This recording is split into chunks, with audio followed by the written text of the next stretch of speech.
Peace be with you all. The Mystery of the Golden Blossom by Samael Aun Weor. Chapter 1. Sexual Magic. Magic, according to Novalis, is the art of consciously influencing the interior world. It is written with burning coals in the extraordinary book of life that the ardent love between man and woman works magically. Hermes Trismegistus, thrice great god Ibis of Thoth, said in his emerald tablet, "I give you love in which is contained supreme wisdom."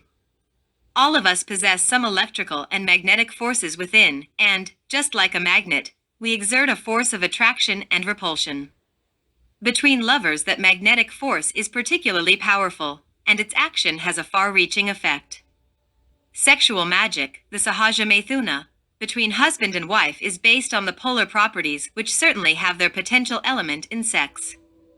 It is not hormones or vitamins that are required for life, but authentic feelings of you and I, hence the interchange of the most selective, effective, and erotic faculties between man and woman. The medieval asceticism of the past age of Pisces rejected sex, characterizing it as taboo or as a sin. The new revolutionary asceticism of Aquarius is based on sex. It is clear that in the mysteries of the Lingam Yoni is found the key to all power. From this intelligent combination of sexual yearning and spiritual enthusiasm arises, as if by enchantment, the magic consciousness. A wise author said, "Sexual magic leads to the unity of the soul and sensuality, in other words, to living sexuality." Sexuality loses its suspicious, scornful character which is only observed in secrecy and with a certain confessed shame. On the contrary, it is placed at the service of a marvelous rejoicing of life, permeated by it and elevated to a component of the affirmation of existence, which happily assures the equilibrium of free personality. We urgently need to escape from the dismal daily tendency of vulgar ordinary coupling and to enter the luminous sphere of magnetic equilibrium in the rediscovery of one another, in the discovery of the path of the edge of the razor within you, the secret way which leads to the final liberation. Only when we know and use the laws of magnetism between bodies and souls, will all the words spoken about love, sex and sexuality cease to be transitory, senseless images, mists that vanish with the light. The tremendous difficulty which is present in the study of sexual magic is clear. It is not easy to demonstrate sexual yoga, the Maithuna, as learnable and visible, with its control on the most delicate nervous currents and the multiple subconscious, infraconscious, and unconscious influences over the soul. Let us talk clearly and in plain language. The subject of sexual yoga is a matter for direct and intimate experimentation, something very personal. It is essential in sexual magic to renounce bestial concupiscence for the sake of spirituality if we truly want to find Ariadne's thread of ascension, the auric twine that will take us from darkness to light, from death to immortality. A great philosopher, whose name I will not mention, said, "If the authentic procreative energies of both soul and spirit are situated in the depths of our consciousness, then we precisely encounter in the sympathetic nervous system the mediator and guide to internal reality with its radiating network of sensitive ganglia, which not only influences the organs of the soul but also governs, directs, and controls the most important centers in the interior of the body. It guides in the same mysterious manner the marvel of conception, until the birth of a new being, as well as the phenomena of the heart, kidneys, suprarenal capsules, generative glands, etc. On the other hand, the sympathetic nervous system with all its sensitivity and spirituality, in the rhythms of life, as the authentic spiritus creator of the body, attempts to balance all subordinate psychic and physical elements in the rhythm of the universe through the direction of molecular currents and the crystallization of cosmic rays. This nervous simpatico is in reality also a nervous idioplasmic which should be understood as the mediator between our unconscious instinctive life and the moderation of the living image impressed in our spirit since eternities. It is the great balancer which can pacify and reconcile the perpetual polarity in the rising and setting of the soul's sun, in the manifestations of black and white, love and hate, God and devil, exaltation and discouragement. The divine androgyne from the first human race, Adam Kadmon, procreated only with willpower and magic imagination, united in vibrant harmony. The ancient sages of the Kabbalah affirmed that such volitional and imaginative potential was lost by the fall into sin. For this reason, the human being was cast out of Eden. This magnificent synthetic conception from the Hebraic Kabbalah is based on a tremendous truth. This being so, it is the precise function of sexual magic to re-establish that divine original unity of paradisiac androgyny within ourselves. A certain sage emphatically stated the following: the work of sexual magic transfigures the body and brings about an ideal accentuation of the sexual within the soul. For this reason, only those beings who try to overcome the dual dilemma between the world of the soul and that of the senses are capable of sexual magic. Those beings who are endowed with innermost wakefulness, those who are absolutely free from any kind of hypocrisy, sanctimony, negation, or devaluation of life. Chapter 2. Rasputin. I want to emphasize the basic idea which we have to formulate in this way. The great lovers of lewdness and lechery belong rather to the Casanova type than to the famous Don Juan Tenorio type. If the crafty Don Juan type reflects all his love adventures in the egocentric malignant mirror of his refined fantasy with the abominable intention of looking down on women, of profaning them despicably, of raping and defaming them perversely, by despoiling virgins and in driving them to sin, it is undoubtedly a special kind of masculine hatred against women. According to the law of opposites, the libidinous desire of sexual fascination exclusively based on the natural and sentimental instinctive impulses predominate in the Casanova type. Unfortunately, these kinds of individuals are insatiable. They suffer and make others suffer. The Casanova type is a kind of mocking master of women who seems to have the gift of ubiquity since he can be seen everywhere. He is like a sailor who has a girlfriend in every port and is often engaged to be married, promising eternal love. In contrast to the refined sexual sadism of the Don Juan type, we discover in the Casanova type a rational homunculi who wants to smother the unbearable boredom of his own existence in a bed of pleasures. Another type, fortunately less common than the charmer of women, could be called the devil type. One of the most genuine representatives of this sinister type was undoubtedly the monk Gregory Rasputin. A strange ascetic, passionately fond of the occult, a kind of rustic hypnotist in religious robes. It is obvious that the despotic magic strength of the sacred devil Rasputin clearly stands out due to his exclusive and tremendous sexual drive. The Tsar and the Tsarina knelt in front of him. They believed they could see a living saint in this evil monk. Clearly Rasputin found the Tsars well disposed to him thanks to the French magician Papoose. Doctoring cuz, family doctor to the royal couple. Waldemar says, the diplomatic memoirs of the French ambassador Maurice Paleologue in St. Petersburg at that time, published by the Revue des Deux Mondes, are indeed most instructive. The ambassador describes an invocation of the spirits worked by the conspicuous French occultist Papoose, doctoring cuz. Incidentally, this was done according to the wish of the Tsars. The cause of such a session was the revolutionary disturbances of 1905. Papoose was to ward off the disturbance through a great exorcism in the presence of the Tsar, the Tsarina, and the aide, Captain Mandrika. Paleologue, as a guarantor of Papoose with whom he had a friendly relationship, says, through an intense concentration of his will and an extraordinary increase of his fluid energy, the magician managed to evoke the spirit of the very pious Tsar Alexander III. Without doubt, signs proved the presence of the invisible spirit. Despite the anguish that oppressed his heart, Nicholas II asked his father whether he should act against the liberal movement that threatened to sweep Russia. The Phantom answered, "You should eradicate the incipient revolution no matter what it might cost. However, one day it will spring up again and it will be more violent, the harder the actual repression gets. It does not matter. Courage, my son. Do not stop fighting." Waldemar the Wise continues, the Tsar, as a well-known believer in spirits, had, therefore, to give importance to a man who, just like Rasputin, was very famous as a miraculous healer. The peasant monk was one of the so-called sorcerers of the village. These were very common in Russia at that time. He had such a vital and extraordinary magnetism due to his amazing sexual drive, that he must have produced the effect of a primitive force. within the already partly degenerate noble circles of St. Petersburg. One of his first exploits in the court was to magnetically treat the heir of the throne who was suffering from hemophilia. He managed to control his bleeding, something that the doctors had not been able to achieve. Waldemar continues, since that moment the great dukes, ministers, and the whole nobility shuddered before him. Due to the fact that the life of the Tsarevich was in his hands, he received unlimited trust from the Tsar and the Tsarina, and he knew quite well how to use that trust to his advantage. He ruled the Tsars and therefore Russia as he pleased.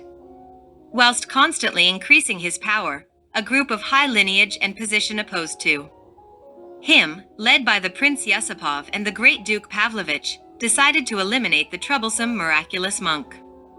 It happened that during a dinner party at the palace of the aforementioned prince, food and drink was served to the invited monk laced with potassium cyanide in doses which were enough to kill 20 or more people in a matter of seconds. But Rasputin ate and drank with increasing appetite, and the poison seemed to have no effect on him at all. The conspirators began to worry, but kept encouraging the hated man to eat and drink more. Nothing worked. The poison had no effect on the miraculous monk, but on the contrary, the accursed man seemed to feel more comfortable. Therefore, the conspirators agreed that Yusupov would kill him with a gun. The prince shot him, Rasputin fell face down, and the conspirators believed him to be dead. Yusupov, who had shot the monk in the chest, tried to turn the body of the monk face upwards, but to his surprise Rasputin shoved him and with heavy labored steps tried to escape from the room. Then the conspirator Purishchwich shot the monk 4 more times, and he fell once again. Once more he got up. This time he was hit with a stick as well as kicked by the furious Purishchwich until he definitely seemed to be dead. But the vitality of Rasputin was endless, and once again he gave signs of life when the conspirators were putting his body in a sack which they tied up and threw from a bridge onto the ice floes of the Neva. This was the tragic end of a man who could have achieved in-depth self-realization. Unfortunately, the monk Gregory Rasputin did not know how to wisely use this amazing sexual energy that nature had endowed him with, and consequently he descended to the lowest level of sensuality. One night I set out to investigate directly the disincarnated Rasputin. Since I know in depth all the psychic functions of the eidolon, astral body of the Superman, it was not difficult for me to make a magic split. Dressed in that sidereal body, widely mentioned by Philip Teophasto Bombasto of Honhanim, Aureola Paracelsus, I left my physical body in order to move freely within the 5th dimension of nature, the astral world. What I saw with my spatial sense, the Eye of Horus, was terrible. I affirm emphatically that I had to enter a horrible tavern where you could only see barrels full of wine, amongst which there were a multitude of horrifying creatures, very much like human beings. I looked for Rasputin, the sacred devil. I wanted to talk to that strange monk before whom so many princes, counts, dukes, and marquises of the Russian nobility had shuddered, but here instead of one ego I saw many egos, and all of them were part of the same ego of the monk Gregory Rasputin. I had in front of my spiritual sight, in front of my cosmic being, a bunch of devils, a pluralized ego within which there was only one worthy element. I am referring to the essence. Since I could find no one responsible, I approached one of those abominable grotesque creatures that passed near me. Here is the place where you ended up, Rasputin. This was the result of your disordered life and the many orgies and vices. You are mistaken, Samael, answered the monstrous figure, trying to defend or justify his sensual life, and then he added, You need intuition. You cannot deceive me, Rasputin. Those were my last words. Then I left that sinister place situated in the limbo in the ORCO of the classics, at the entrance of the submerged mineral kingdom. If Rasputin had not carried out so much charitable work, by this time he would be undergoing involution in time within the submerged worlds, under the Earth's crust, in the dwellings of Pluto. Many years have gone by, and I keep meditating on the fact that human beings do not have yet an authentic individuality. The only thing that continues after death is a bunch of devils. What horror! Ego devils. Each one of our psychological defects is represented by some of those abominable Dantesque creatures. Chapter 3. The juggler devil. The existence of an extraordinary plastic mediator within the intellectual humanoid wrongly called man is evident. I want to emphatically refer to the solar plexus, the emotional center wisely placed by nature in the region of the navel. Without question, this magnificent ancestor of the two biped, three-centered or three-cerebral being, saturates himself with the sexual essence of our creative organs. We have been told that the magic eye of the abdomen is frequently stimulated by sexual hydrogen Si12, Si equals Te from the musical scale DOH, Re, Mi, etc., which rises from the sexual organs. It is therefore an unbreakable axiom of Hermetic philosophy that, in the region of the abdomen, there is a powerful sexually energetic accumulator. Through the sexual agent, any representation can take shape in the magnetic field of the solar plexus. The idioplastic representative is formed in itself by the content of the lower abdomen. We do not exaggerate when we emphasize the basic idea that the selves who later emerge on the scene of existence have a beginning in the abdomen. Such psychological, idioplastic entities would never exist without the sexual agent. Each self is therefore a living psychological representation that emerges from the lower abdomen. The personal ego is a sum of egos. The intellectual animal is in fact a machine controlled by different egos. Some egos represent anger in all its aspects, others greed, and some others lust, etc.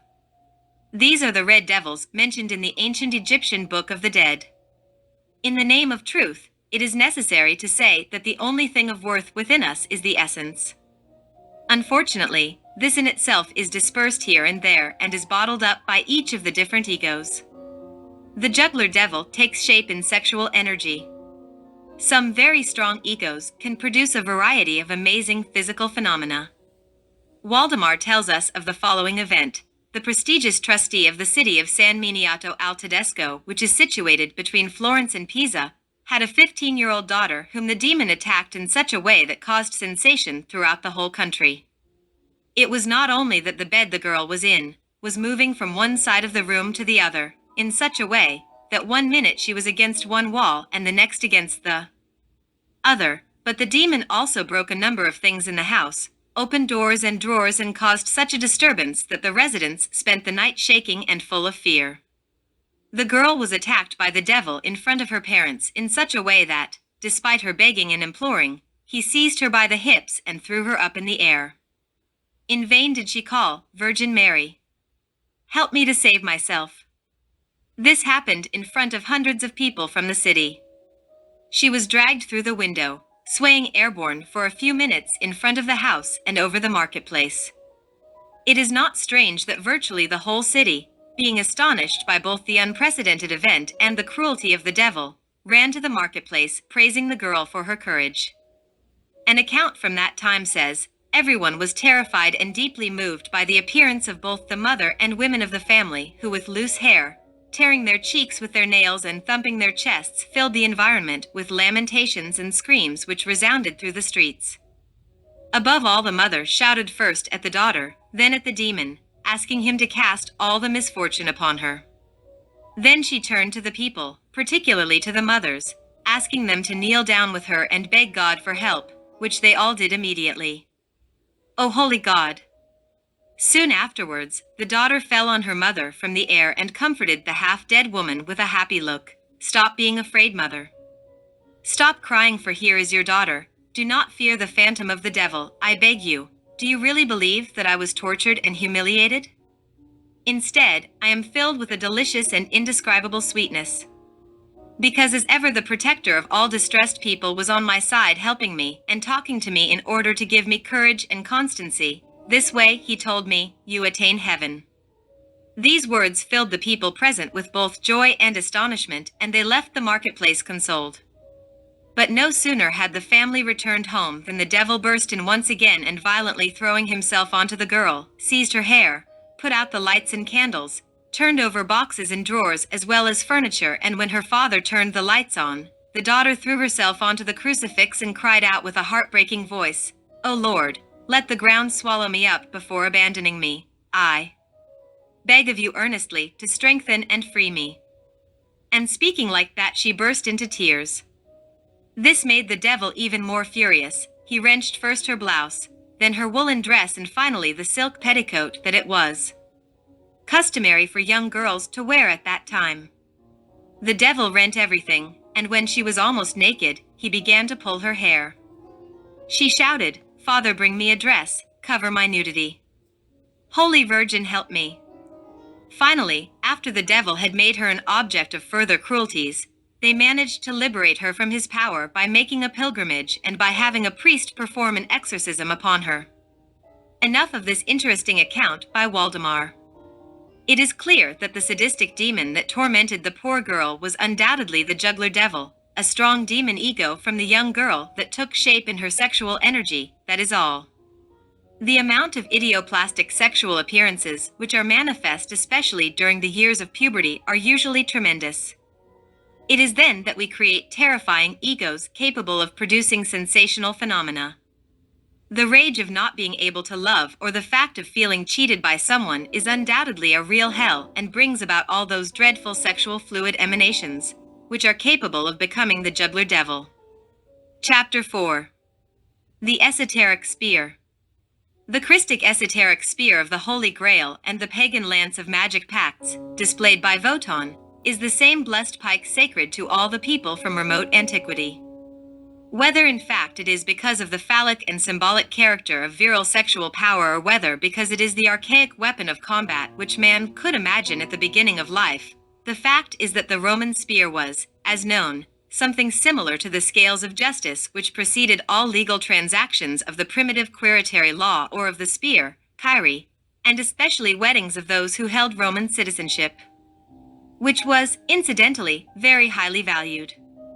Roman matrons, who were under the protection of the blessed goddess Juno, were wisely called Kyrias, Koritz or Kyrias, from which comes Valkyries, due to Kyrs or tower, city of the Sabines, which was founded by Medeo Phideo and Himela, its ineffable gods. And it is for this reason that the leaders and other men of the Roman Kyrias, distinguished as heroes during war, used to be awarded a small iron spear named Hastapra, pure spear, the name that reminds us of course of the city of Hastinapura, divine symbol of the celestial Jerusalem. Matroni in tutela Genonis curtis essent, quae ida vocabator ab osta ferenda quae sabinorum lingua curis dispater. Nec tibi, quae cupidac natura videbir matri, comat Virginias osta recurba comas. Ovid fastae tu, osta pura disider, quae fine ferro est, et signum est paces. Hac dona banter melitus, ca in bello fortiter facissent, Suetonius. Translate haste dicunter argumenta oratoria. Cicero Orator Ida, I.57. Deos in Austerio Vectigales habitus. Tertullian Apologetica 13. Punisher etium pro auctioning unto, hia otio cum effet osta erigbator. Calipinus osta, it is obvious that the tablets or stones of law, upon which the prophet Moses wisely wrote the 10 Commandments by order of Jehovah, are nothing more than a double spear of runes, about whose phallic meaning exists much documentation. It is apt to emphasize the transcendental idea that 2 extra commandments exist in the esoteric teaching of Moses. I mean the 11th and the 12th commandments, which are closely related to the 11-12 arcanum of the Kabbalah. The first of these, the 11th, has its classical expression in the Sanskrit dharmanchara, do your duty. Remember, dear reader, that it is your duty to look for the narrow and difficult path that leads to the light. The arcane 11 of the tarot enlightens this duty. The marvelous strength that can dominate and hold down lions of adversity is essentially spiritual. For this reason, it is represented by a beautiful woman who, without any visible effort, opens the terrible gullet of Leo with her beautiful hands, the terrifying puma, the furious lion. The 11th is related and interlaced with the 12th commandment of the law of God illustrated by the arcane 12, make your light shine. For the light which constitutes the essence which is bottled up within the ego to really blaze and shine, it must be liberated. This is only possible through Buddhist annihilation, dissolving the ego. We need to die from instant to instant, from moment to moment. Only with the death of the ego comes the new. In the same way that life represents a gradual process and always the most complete exteriorization, Equally, the death of the ego is a gradual process of interiorization in which the individual consciousness, the essence, slowly strips off the useless vestments similar to Ishtar in her symbolic descent until it remains completely naked in itself, faced with the great reality of free life in its movement. The spear, sex, and the phallus play a great role in numerous Oriental legends as the marvelous instrument of salvation and liberation, which, wisely brandished by the longing soul, can reduce to cosmic dust all those cavernous entities that as a sinful whole constitute the myself. In the sacred land of the Vedas, Shiva, the third logos, sexual energy, has been profoundly analyzed in its creative and destructive aspects. It is perfectly clear and visible that the sexual subjective aspects are fatally crystallized into those multiple entities which as a whole constitute that which is called Seth, the ego, by the Egyptians. The normal generative power of our sexual endocrine glands is obvious. The objective creative power of Lord Shiva is transcendental when he creates the wedding dress of the soul. The Teosoma Heliacon, the golden body of solar man's sexual energy, is highly explosive and marvelous. Truly, I tell you that the one who knows how to use the weapon of Eros, the spear, sex, can reduce the pluralized ego to cosmic dust. Praying is talking to God, and one should learn to pray during intercourse. At those moments of supreme bliss, ask and you shall be given, knock and it shall be opened. Whoever wholeheartedly implores and begs their divine mother Kundalini to take up the weapon of Eros will obtain the best results, because she will then help to destroy the ego. However, I tell you that it is a long, patient, and very delicate process. There is no doubt that the hunter who wants to hunt 10 hares at the same time hunts nothing. So, whoever wants to eliminate all psychological defects at the same time eliminates none. There are thousands of defects within each of us, and all of them have many roots and aspects which are hidden amongst the many different subconscious folds of the mind. Each one of those psychological defects has an animal shape. Within such submerged creatures, the essence, the consciousness, is imprisoned. A prior condition to all elimination is the full understanding of the defect which we want to eliminate. Implore if you are sure of having understood, and withdraw from coitus without spilling the semen. Having made a transcendental synthesis of much long and hard work, we would say, first the essence has to be liberated so that the light may shine inside us, then it has to be fused with Atman, the being, to liberate ourselves from the mind. Afterwards it has to be given to the ancient man of the days, the Father that is in secret, the monad, to become perfect and resurrected masters. Finally, the essence has to be definitely absorbed in Ishvara, the Logos, first emanation of the Supreme Parabrahman, the great ocean of the universal spirit of life.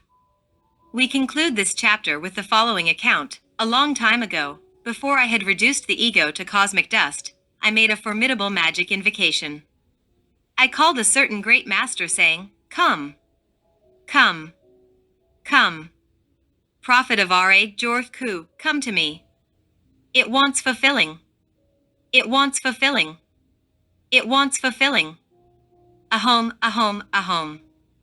Vocalizing this last word as follows, opening the mouth with the A, rounding the U, and closing it with the M. It is not superfluous to say that the environment was saturated with infinite harmony, charged with OD. The result of the invocation was immediate, and the great prophet came towards me. The Kabir adopted a formidable symbolic figure that I could see, hear, touch and feel, in the presence of my cosmic being. The venerable master seemed divided in two halves. From the waist upward he shone gloriously, his forehead was as high as the unconquered walls of celestial Jerusalem, his hair like white wool falling down to his immaculate shoulders, his nose as straight as a god's nose, his eyes deep and searching, his beard as beautiful as the ancient man of the days, his hands like golden rings mounted with hyacinths, his lips like lilies exuded fragrant myrrh. However, when I looked at the lower part of his body, from the waist downward, I saw something unusual, horrifying bestial shapes, personifying defects, red demons, ego. Devils, within which the consciousness is bottled up. I have called you to ask for illumination. That was my supplication. It is obvious that his form of presentation was the answer. The old man put his right hand on my head and said to me, "Call me every time you need me. and I will give you illumination." Then he blessed me and left. I understood everything with unlimited happiness. It is only by eliminating with the spear the animal-like creatures which we all have within and in which the consciousness sleeps, that illumination comes. Chapter 5. The Lascivious Ego. Brognoli explains in a very instructive way the extent to which the force of the formation of devil egos can reach what is called the idioplastic, which means the excited sexual representation of the sexual organ. Having stayed in Venice in 1664, a vicar general of a bishopric from the continent came to ask me for advice about the following matter. In a convent, there was a nun who was inclined to voluntary fasting and abstinence. Apart from that, she enjoyed reading profane books about transformations like the ones performed by Circe and other enchantresses, as well as by ancient divinities who transformed human beings into animals, birds, serpents, and spirits. One night the image of an extraordinarily beautiful young man appeared to her, and while contemplating him in astonishment, he said, "Do not be afraid, my dear sister. Are you not the nun that loves fasting above all? Have you not given yourself wholeheartedly to it? Well, you must know that I am the angel called Fasting, and I come to you to thank you and correspond with equal love to yours. Before, I was the son of a king. During the years of my youth, in the years you find yourself now, I loved and gave myself up entirely to fasting, though my father became very upset and told me off. But I, paying no attention to any of his warnings, kept doing things at will, until one day, in anger, he expelled me from the palace. But the gods that I venerated condemned such repudiation, received and transformed me into an angel, giving me the name of Fasting. I was also given the faculty of adopting the form of a young man, as you see me now, and the gift of never growing old. I am also gifted with such mobility that in no time at all I can transfer myself invisibly from one part of the world to another, only revealing myself to those who love me. Thus, having been told by the gods that you have given me all your love, I came to you to express my gratitude and to remain with you and serve you in any way you please. For this reason, I have traveled all this way. Let me then sleep in your bed tonight, if you please.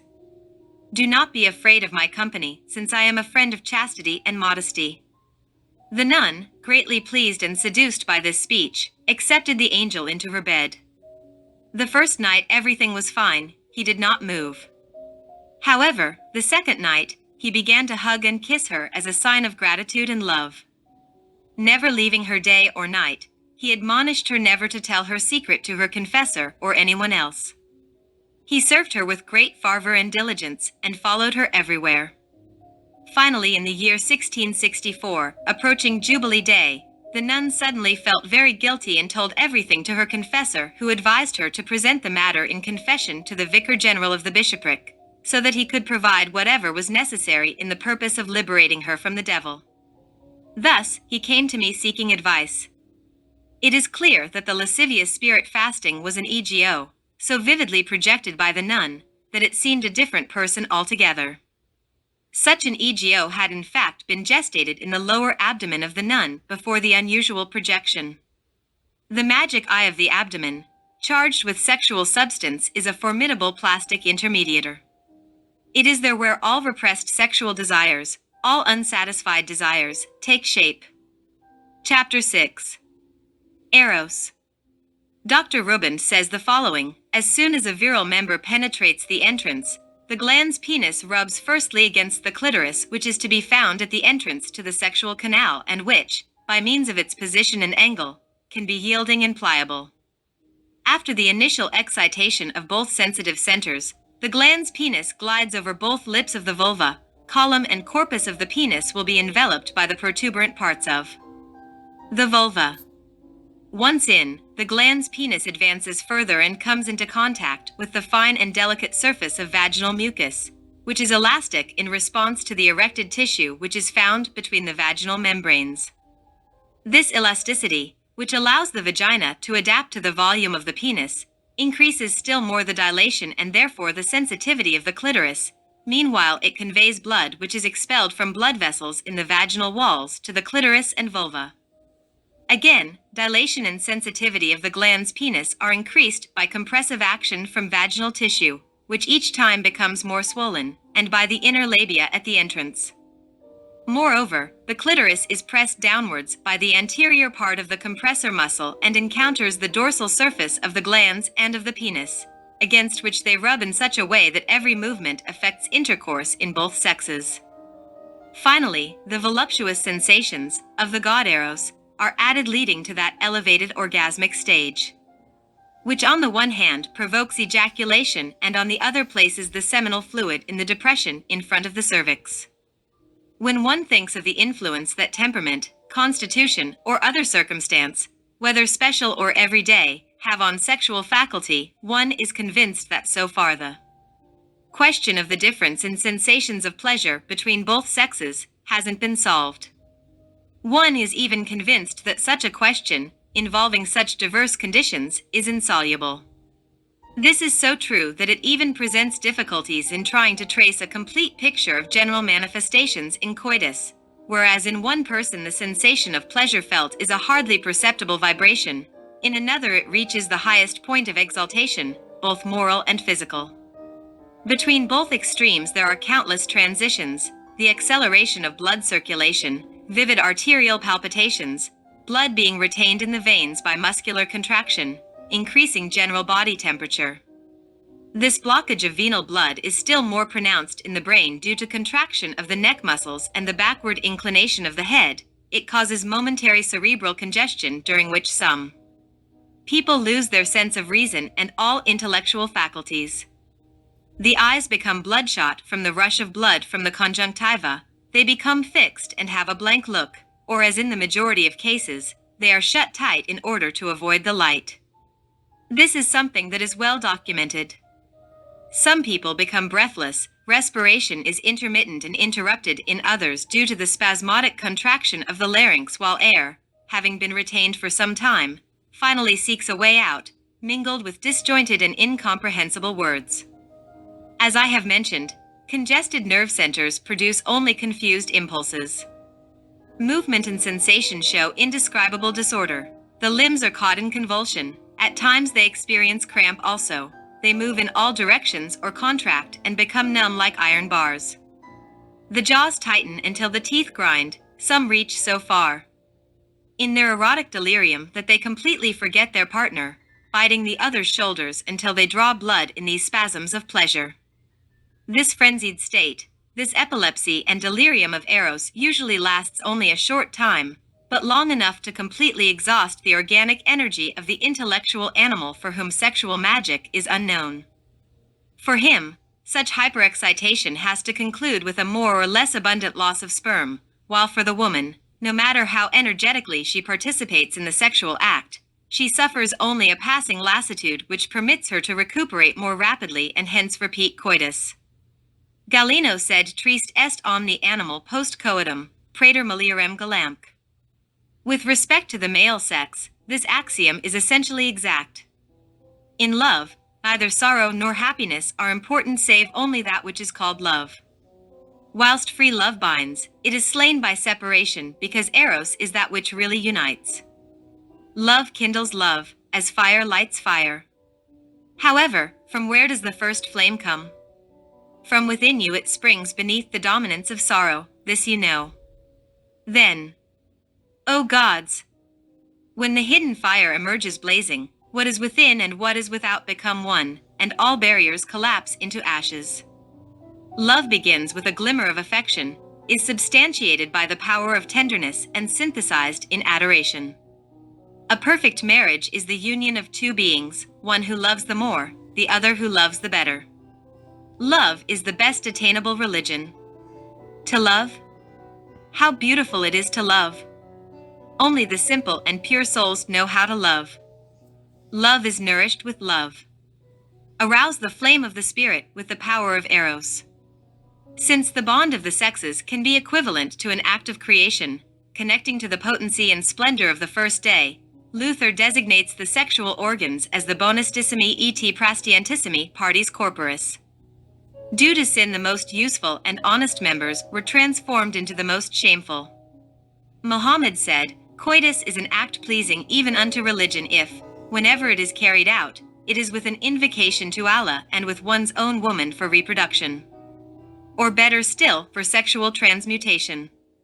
The Quran says, "Go and take for a wife a maiden whom you caress and who caresses you. Do not begin coitus without previously arousing yourselves with caresses."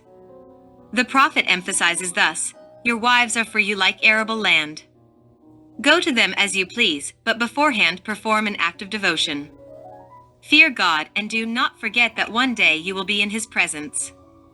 The author of ELKTAH, a highly respected work in the Arab world, continually glorifies coitus.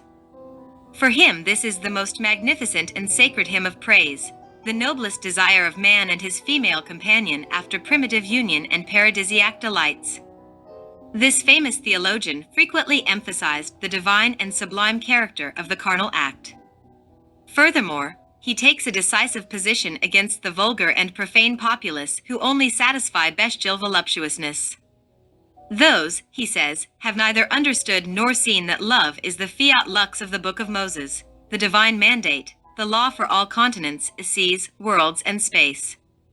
And in his subsequent explanation, the author of ELKTAH reveals a primitive esoteric science, in which the physical union of a man and a woman is deep down a supernatural act, a reminiscence of paradise, the most beautiful of all the hymns of praise directed by the creature to the Creator. It is the Alpha and the Omega of all creation. Sheikh Nafrani puts these words into the mouth of a sage: "Woman resembles a fruit whose aroma is first inhaled when she is taken by the hand. If, for example, the herb basil is not warmed in the hand, its scent is not apparent. Amber gives off its fragrance only when warmed." This is well known. Likewise with a woman, when you want to excel in the act of loving, first you must warm her heart with all the preliminaries to the art of love, with kisses, embraces, and gentle nibbling. If this is neglected, you will not be given complete enjoyment, and all the enchantment of love will remain hidden for you. In an extremely wise treatise on Chinese medicine, I have read the following: Taoism has other influences on medicine, as lies proven in the compilation of Taoist treatises the Sing Ming Kachin, from circa 1622. 3 regions in the human body are recognized.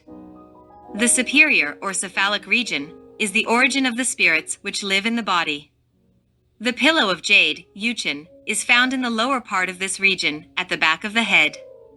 The so-called pillow bone is the occiput, Chinku. The palace of Ni Huan, this term derives from the Sanskrit word nirvana, is to be found in the brain, known also as the sea of the bone marrow, Suyai, the origin of seminal substances. The middle region is the vertebral column, considered not as a functional shaft but as a channel which joins the cerebral cavities with the genital centers. It terminates at a point called the celestial column, Tien Chu, situated at the back of the neck, at the hairline. This point should not be confused with the acupuncture point of the same name. The lower region includes the region of cinnabar, Tumtine, which we shall deal with later on. In this location, genital activity is represented by the 2 kidneys, the fire of the tiger, Yang, on the left and the fire of the dragon, Ying, on the right. Sexual union is symbolized by a couple. A young man leads a white tiger, and a young woman rides upon a green dragon. Lead, masculine element, and Mercury, feminine element, are about to be combined. As soon as they are united, the young couple cast their essence into a bronze cauldron, the symbol of sexual activity. However, the genital fluids, particularly the sperm, Sing, are neither eliminated nor lost but can return to the brain via the vertebral column, by the grace of which the course of life is recouped. The basis of these Taoist sexual practices is coitus reservatus, whereby the sperm which has to descend from the brain as far as the prostatic region, but which has not been ejaculated, returns to its origin. This is designated as the return of substance, Huan Sing. Whatever might be the objections formulated in the face of the truth of this return, it is no less certain that the Taoists understood the cerebral dominion over the elemental instincts, which maintains the level of genetic excitation below the threshold of ejaculation. They gave a new manner to the sexual act and a distinct purpose to fertilization. The esoteric Viparita Karani teaches scientifically how the Hindu yogi, instead of ejaculating his semen, makes it rise slowly, through concentration. Thereby a sexually united man and woman can eliminate the animal ego. The ancient Greeks knew precisely the essential relationship between death and the sexual act. In Eros they represented the genie of death. The god holding an inverted torch in his hand was the bearer of death. Since the most profound and primitive force in all men is sexual, it is considered by the Tantras to be the cosmogonic Eros, the igneous serpent of our magic powers. Contrary to violating our innermost essence, by being involved in brutal lustfulness or becoming organically numb in a spasm which lasts for only a few seconds, the practitioner takes on the power of his personal divine mother Kundalini, fusing with her into one unity and eliminating an ego, that is to say, this or that psychological defect which has previously been understood in depth. Only with death comes the new. In this way Eros, with his inverted torch, reduces to cosmic dust all the aggregate psyches, which together constitute the ego. The mantra or magic word which symbolizes all the work of sexual magic is Krim. This mantra should be used with great imagination which works directly upon Eros. At the same time Eros acts upon the imagination, breathing energy into it and transforming it into a magical force. In order to make contact with the movable universal power, the practicing student perceives diverse images. However, before all this, his adored Divine Mother is revealed with the sacred lance in her right hand, in furious combat with that devil ego which personifies the psychological defect which we wish to destroy. The practicing student, whilst chanting his mantra Krim, focuses his imagination, his translucence, on the fire element in such a way that he feels himself to be like an ardent flame, an unique flame, like a terrible blaze which incinerates the devil ego, which characterizes the psychological defect he wants to annihilate. The extreme sensitivity of the sexual organs always announces the proximity of a spasm. Therefore, we should withdraw in time to avoid ejaculation of the semen. Continuing the work, the man lying on his back on the floor and the woman in bed entreat the Divine Mother Kundalini. They plead with simple phrases from a sincere heart for her to eliminate, with the lance of Eros, the sexual force, the ego which personifies the error which we have really understood and long for reducing it to cosmic dust. Finally, water in a clean crystal glass should be blessed and drunk giving thanks to the Divine Mother. This complete ritual of Panchatatwa liberates the hero from every sin. Nothing sinister can resist him. Terrestrial and superterrestrial powers are subordinated to him, and he walks the earth with an awakened consciousness. Feared by all demons, he lives as a Lord of salvation in complete blessedness, escaping the law of rebirth, because through long and awesome work with sexual magic he has harnessed the formidable electrical power of Eros, not for the bestial kind of satisfaction, but to reduce the pluralized ego to dust. Chapter 7. Lustful Egos. It should not be surprising that because of the excessive limitations imposed by the Catholic Church on the moral life of the people through multiple prohibitions during the now disappeared age of Pisces, that Satan, as the living incarnation of the most bestial appetites, occupied in a peculiar manner the fantasies of those people who were restrained from free relationships with other human beings, believing in the obligation of a virtuous life. Therefore, and in accordance with the law of opposites, the instinctive energies or impulse that were suppressed within the everyday mind eventually emerged in the subconscious to a greater or lesser degree depending on their intensity. This tremendous desire for action increased the sexual libido in such a way that in many places, abominable carnal trade with the culprit took place. The sage Waldemar writes, in Hesemont the nuns were visited, as is related by Weir, the royal doctor of Clue, by a demon that hurled itself like a whirlwind through the dormitory at night, and is suddenly calmed down and played the zither so wonderfully that the nuns were tempted to dance. Then in the form of a dog, it used to jump onto the bed of one of them, who was therefore believed to have called up the devil. Miraculously, it did not cross the minds of the nuns to present the case to the Inquisition. There is no doubt that this demon, transformed as it was into an ardent, fiery dog, was a lustful ego that after having played the zither used to lose itself in the body of its owner that laid in the bed. The poor nun, with her ancestral sexual passions which were compulsorily restrained, how much she had to suffer. The sexual power of that unfortunate nun was amazing. Instead of creating demons in the nunnery, she could have eliminated the submerged beasts with the spear of Eros, if she had followed the path of perfect matrimony. The royal doctor, Weor, later describes a case that shows the erotomania of the nuns of Nazareth, in Cologne. For many years these nuns had been assailed by all kinds of diabolical plagues. In 1564 a particularly appalling scene took place. The nuns were thrown to the ground, in the posture of the carnal act, keeping their eyes closed throughout the time that they remained like that. The closed eyes reliably indicate the sexual act with a demon. In other words, self-copulation with the lustful ego projected onto the exterior by the subconscious. A 14-year-old girl, says Weor, who was secluded in the cloister was the one who first gave an indication of the matter. She had often experienced rare phenomena in bed, giving herself away with her muffled giggles, and though she tried to keep the imp away with a blessed stole, he came back every night. It was decided that a nun should share the bed with her so as to help her defend herself, but the poor woman was terrified as soon as she heard the noise of the struggle. Finally, the young girl became completely possessed and was pitifully attacked by spasms. When under attack, she apparently became deprived of sight, and although she seemed to have hold of her senses and appeared well, she pronounced strange, uncertain words that indicated her desperation. I investigated this phenomenon in my capacity as doctor of the cloister on May 25, 1565, in front of the noble and discreet H. Constantine von Liskirchen, honorable advisor, and the teacher John Alternau, former dean of Clew. The teacher John Escht, well-known doctor of medicine, and finally my son, similarly a doctor in pharmacology and philosophy, were also present. I read on this occasion terrible letters that the girl had written to her suitor. None of us doubted for a minute that they had been written by the possessed girl during her attacks. It was understood that the origin of the matter lay with some young men who had been playing ball in the immediate surroundings and had established amorous relationships with a number of the nuns, later scaling the walls to enjoy their loved ones. Once this had been discovered, the way was blocked. But then the devil, the juggler, tricked the fantasy of the poor nuns by assuming the form of their friends, becoming a new lustful ego, and made them enact that awful comedy before everyone's eyes.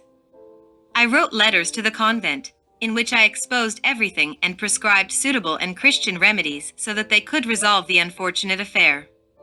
Here the juggler devil was nothing more than a particularly exacerbated sexual energy, which from the minute it was not occupied with the dealings of the young men, assumed their form in the fantasy in such a vivid way that the apparent reality that the act possessed, precisely perhaps because of the nun's isolation, produced the most intense forms in respective yearning for the opposite sex. These forms evocatively seduced the interior eye of the unleashed instinct which, to explain, had to carry the can for the devil. Chapter 8. The Ego of Sorcery. The wise author of the book Specimen of British Writers, Barnett, presents an extraordinary case of sorcery. 50 years ago there was an old woman who lived in a village in the county of Somerset and who was generally considered to be a witch. Her body was withered and bent over with age, and she walked on crutches. Her voice was hollow and mysterious, but feigned solemnity.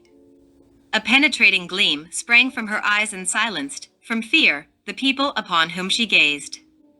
Unexpectedly, a young and healthy man of about 21 years old and from the same locality, began to have persistent nightmares that affected his health.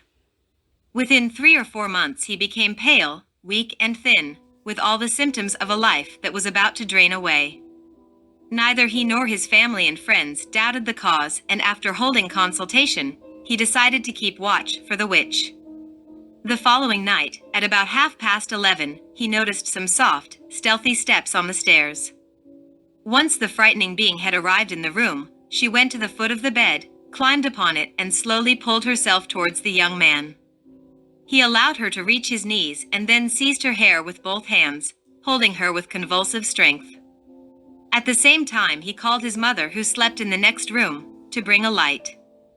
Whilst the mother went to look for a light, the young man and the unknown being were struggling in the darkness, both of them rolling violently about on the floor.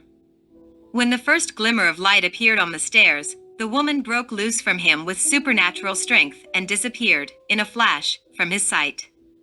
The mother found her son standing, still panting due to his efforts, and holding a bunch of hair in his hands. When this phenomenon was related to me, says Barnett, I asked the young man out of curiosity from where he had got the hair. The answer was, it was clumsy of me not to have managed to keep hold of her. It would have better proved the identity of the person. However, during the whirl of sensations I made her fall to the floor, and the witch, whose hair I still had hold of, was very careful not to appear in my sight again nor to come to trouble me at night any more, because she received a very good thrashing. It was strange, he added, that whilst I had hold and was struggling with her, although I knew who she was, her breathing and her whole body seemed to be that of a young girl. The man who experienced this occurrence is still alive. He has recounted this episode to me more than once. Besides, I can certify to the authenticity of the matter, believe what you like. Commenting on this case, the wise Waldemar says, this account contains two important points. Firstly, the young man knew for sure that his nightmare was caused by the witch who lived locally. He knew this which from brief encounters during the day and at night in her astral visits.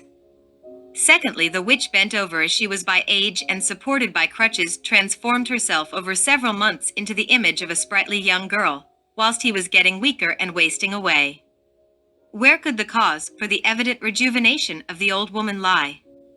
To answer this question, continues Waldemar, we must keep in view the mechanism of the eidolon, the double. The aura that surrounds and envelopes human beings also represents an accurate reflection of the body in such a way that its defects and weaknesses can be found to correspond exactly. The double body presents, so to speak, increased evidence, which, for example, can often be seen in seriously wounded people who, years after a limb has been amputated, can feel intense pain as though that limb still existed. This invulnerable completeness of the double body is founded in the creator principle, in that the form given by nature, the intrinsicality of each being, is contained in a kind of primary germ. In this, as in the acorn in which is contained the structure of a complete tree, is concealed the living image of its being. Through many false actions and deviations, the vibrant astral tissue, which is connected to the primitive body, reflects itself during the course of life. In relation to primitive bodies, we would like to point out that Professor Hans Spemann of the University of Edinburgh received the Nobel Prize for Medicine and Psychology in Transcendental Studies for verification of the existence of an active sculptor of life, a chemical idioplastic that forms the protoplasm according to a predetermined image during the first stages of embryonic development. From the results of Spamann's studies, Professor Oscar E. Schott of Yale University managed to demonstrate through experiments with salamanders that the sculptor of life does not disappear in any way during embryonic development, as Spemann had thought, but is present throughout the whole life of the individual. A small piece of tissue from any normal wound of a man and grafted onto living, virgin ground could completely reconstruct an identical creature to the wounded man in question. Maybe laboratory experiments in cloning could one day, in unsuspected proportion, reproduce the results of Professor Schott. It is obvious that the abominable harpy of this gory story could, through some method of suction or vampirism, absorb the vitality of the young man and transplant it within her own primitive body in a way unknown to common people. Only in this way can the unusual rejuvenation of the old woman's body be scientifically explained. Unquestionably, the chemical idioplastic, once impregnated by the vitality of the young man, managed to reconstruct the invalid organism of the old woman. Whilst the youth's life amazingly wore out, the fatal old woman with her sinister witch's Sabbath was regaining her lost youth. Clearly the young man could have captured her if he had not made the mistake of seizing her by the hair. It would have been better to grasp her waist or arms. Many of these abysmal harpies, taken by surprise, have been captured by other procedures. Some ancient traditions say, if you put a pair of steel scissors on the ground in the shape of a cross and scatter black mustard around this metallic instrument, any witch can be trapped. It is astonishing that some illustrious occultists ignore that these witches can elude the law of universal gravity. Although the notion may be unusual, we emphasize the idea that it is possible to transpose the physical body to the fourth dimension. It is not at all strange that these harpies, having entered the unknown dimension with their physical bodies, can levitate and travel within seconds to any place in the world. Certainly, they have secret formulas with which to escape from the three-dimensional world of Euclid. In strictly occult terms, we can label these sinister creatures as black jinas. The human organism certainly offers amazing possibilities. Remember, dear readers, the execrable Selinus and his foul harpies, monsters with the necks and heads of women. Horrible kinds of bird from the Strophadas Islands encountered in the Ionian Sea. They have long claws and their faces are always pale with hunger. Terrible furies that used to be beautiful young women and now ruin everything they touch. The principal capital of these abominations is in Salamanca, Spain. The famous Klingsor Castle lies there, that hall of sorcery, sanctuary of darkness suitably mentioned by Richard Wagner in his Parsifal. God and Holy Virgin Mary bless us. If people were told this, they would search for Klingsor Castle through all the old streets of Salamanca. However, it is well known by gods and humans that the castle of the Black Grail is to be found in the land of Jinas, the unknown dimension. On Tuesdays and Saturdays at midnight is the reunion of these HAGS with their drones to celebrate their orgies. When one of these harpies becomes trapped, they get a good hiding, thrashing or beating because poor people, they do not yet know how to return good for evil. It is necessary to be understanding. Instead of getting stuck in the mire of infamy, we should surpass these harpies with love, bravely confront the problem and admonish with wisdom. Do not judge or you too will be judged. For in the same way you judge others, you will be judged, and with the measure you use, it will be measured to you. Why do you look at the speck of sawdust in your brother's eye and pay no attention to the plank in your own eye? How can you say to your brother, "Let me take the speck out of your eye," when all the time there is a plank in your own eye? You hypocrite! First take the plank out of your own eye, and then you will see clearly to remove the speck from your brother's eye. He who is without sin, let him cast the first stone. However incredible it seems, it is as well to know that many honorable and religious people carry the ego of sorcery within them.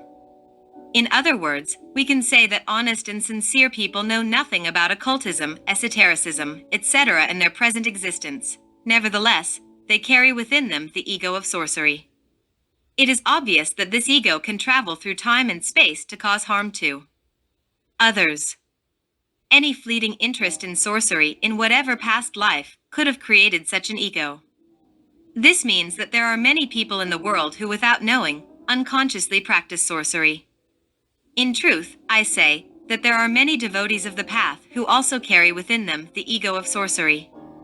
We conclude this present chapter by saying, all human beings, although they are upon the path of edge of the razor, are more or less black inwardly as long as they have not eliminated the pluralized ego. Chapter 9. The Sexual Paroxysm.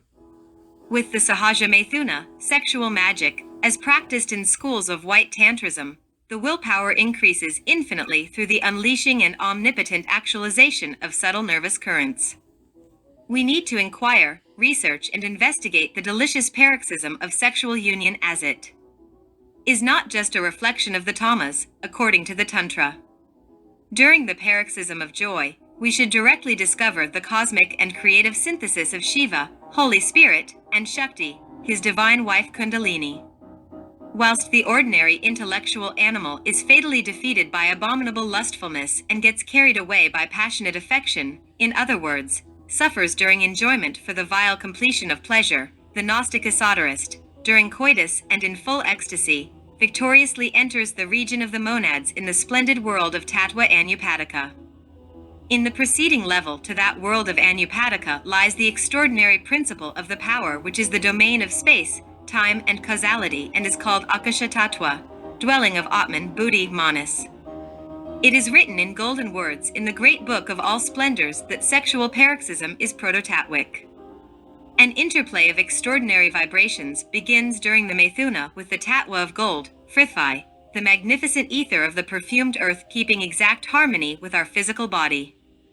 The harp continues, in its delicious vibrations, trembling the waters of universal life, Appas, the ens seminis. The breath, Veu, ostensibly alters and in the subtle atmosphere of the world the lyre of Orpheus resounds. The sacred flame, Tejas, is ignited in the mysterious candlestick of the spine. Now, O gods! The knight, Manas Superior, and his lady, Booty, ardently embrace each other in the region of pure Akasha, trembling with sexual paroxysm. However, it is clear and obvious that Akasha is only a bridge of wonders and prodigies between the Tattvas Frithvi, earth, and Anupadaka, the world of splendors. Sexual paroxysm crosses the bridge of joy and enters the world of Azaluth, the region of Anupadaka, the dwelling of Shiva and Shakti. Then he and She shine gloriously, raptured with love. Women, hearken to me. Shakti must be lived regally during intercourse as Maya Shakti, woman Eve goddess. Only this way can the success of the consubstantiation of love be achieved in the psychophysiologic realism of your nature.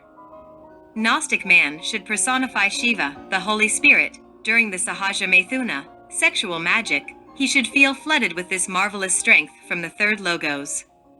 Kalayanamela repeatedly refers to the fact that the fulfillment of the code of love is much more difficult than the layman imagines. The preparatory enjoyments are by themselves complicated. This art has to be used in exact accordance with the precepts to bring about the arousal of a woman's passion in the same way that a fire is brought to life and for her yoni to become softer, more elastic and suitable for the act of love. Anangaranga confers great importance to both components of the couple, not allowing any cooling down in their everyday life nor weariness or satiety in their relations, accomplishing the consummation of love with concentration and total surrender. The method of intercourse, that is to say, its position as described, is called asana. For those readers of an appropriate age, we describe in this present chapter the position called Tiryak. The Tiryak position has 3 subdivisions, in which the woman always lies on her side. A. The man positions himself alongside and facing the woman, taking one of her legs and placing it on his waist. Only with a fully developed woman can this posture be completely satisfied, which should not be attempted with young women. B. The man and woman lie on their sides, and she should not move at all. C. Lying on his side, the man moves between the woman's thighs in such a way that one of her thighs is under him and the other on his waist. It is useful to invoke Kamadevi during the Sahaja Maithuna in the Forge of Cyclops. Kamadevi is the Hindu god of love. His name literally means god of desire, and he is considered to be the son of the sky and desire. Rithi, tenderness, is his wife, and Vasantha, the flowering season, is his companion who constantly carries his quiver of arrows tipped with flowers. Kamadevi had a visible figure, but as he offended the master of creation, Hara, by his practices, the latter reduced him to cinders with a glare. The gods then revived him by dropping nectar on the ashes, and since then he is called bodiless. He is represented as riding on a parrot, his sugarcane bough stretched by a string of bees. The earthly couple Adam Eve, through Sahaja Maithuna, sexual magic, find their contact even more human and pure in the divine elevated couple Shiva Shakti. Homer has verified a description of the loving embrace of the divine couple, which is both delicate and magical. Below them the germinating earth produced florid verdure, lotuses, succulent clover, hyacinths, and crocus that compacted, swollen and tender from the soil as they rose, and there they lay hauling up the twinkling, golden clouds, and the sparkling dew fell upon the ground. Intoxicated by the wine of love, beautifully attired in the gown of transcendental spirituality and crowned with the flowers of happiness, we should take advantage of the tremendous vibration of Tattva Anupadaka during sexual paroxysm, imploring the igneous serpent of our magical powers to eliminate from our interior nature the psychological defects that we have already profoundly understood in all regions of the subconscious. This is how we die from instant to instant and from moment to moment. Only with death comes the new. Chapter 10. Sinister Visitors. The wise Waldemar writes, a contemporary of Brognoli, the priest Khalidi, tells us about a woman of his parish who, with her husband, went to seek advice from him. She was a devout and respected woman, but she had been pursued relentlessly day and night for 10 years by a spirit suggesting lewdness. Even when not asleep, it behaved like an incubus with her. In no way whatever was it a dream from which she was suffering. However, it was not successful in obtaining her consent, and she remained unyielding. As such, the exorcist had to do no more than to read the Preceptum Leviticum against the demon, and she was freed of it. In this case, Waldemar continues, we can see that when the consciousness of someone haunted has gone to the extent of imagining being raped by a demon, that is to say, taken over against her will, this state can be overcome by the process of expelling the lascivious spirit by moral forces not yet tyrannized. However, if the incubus, the lascivious ego, the lustful image created by that very same fantasy is strengthened to the end without opposition, the same individual will become the incubus carrying out, as both members of the pair, an act of self-copulation. In this case, the obsession generally ends in complete dementia. In this way, Brognoli tried in vain to liberate a 20-year-old girl from an incubus in the spring of 1643. I went, he said, with her confessor to her house. As soon as we entered, the demon who was devoting itself to its task slipped away. I then questioned the girl, and she recounted to me in full detail what the demon had done to her. From her story, I soon realized that although she denied it, she had nevertheless indirectly given her consent to the demon. Because when she became aware of its proximity, by the dilation and tickling sensation of the affected parts of her body, she did not seek refuge in prayer, neither did she invoke God and the Holy Virgin, nor even her guardian angel to help. Instead, she uses to run to her room and lay down on her bed so that the devil could perform his task more comfortably and agreeably. In conclusion, when I tried to awaken in her a staunch confidence in God, in order to liberate her, she remained indifferent and without response. I noticed instead certain resistance, as if she did not want to be liberated. I departed, after giving some advice to her parents about their daughter's disciplinary treatment and the body's suppression by fasting and ablutions. But it was not just women who had visitations like this, says wise Waldemar. Brognoli was taken to a young merchant of about 22 in Bergamo. He was weakened to the point of being just skin and bone due to the torment of a succubus. A few months previously, whilst lying in his bed, a demon in the form of an extraordinarily beautiful girl with whom he had been in love appeared before him. As he cried out in contemplation of the figure, she insisted on him keeping quiet, assuring him she really was the same girl, and because her mother had beaten her, she had to run away from home to be with her beloved one. He knew that she was not his Teresa, but a turbulent spirit. However, after talking and embracing, he took her to bed. Later the figure told him that in fact she was not the girl, but a demon who desired him, one of his devilish egos, that is why she joined with him day and night. This lasted some months until God, through Brognoli, liberated him. He did penance for his sins. This amazing story demonstrates clearly and plainly self-copulation with an ego devil that assumes the shape of a beloved woman. Unquestionably, that young man and his ardent imagination and terrible lust had unconsciously used the idioplastic faculty to give subtle shape to his beloved. It is in this way that a succubus ego came into existence, a passionate demon with long tresses and a one-track mind. Obviously within that feminine devil, a good part of his consciousness remained bottled up. Referring to this matter, Paracelsus says in his book De Origine Morborum Invisibilium, lit. 3, incubi and succubi are formed from the sperm of those who perform the imaginative antinatural act of masturbation, in thoughts and desires. And because it comes only from the imagination, it is not genuine sperm, material, but corrupt salt. Only semen that comes from an organ appointed by nature for its development can bodily germinate. When sperm does not come from appropriate matter, nutritious substratum, it will produce nothing good but will generate something useless. For this reason, incubi and succubus, which originate from corrupt semen, are harmful and fruitless in accordance with the natural order of things.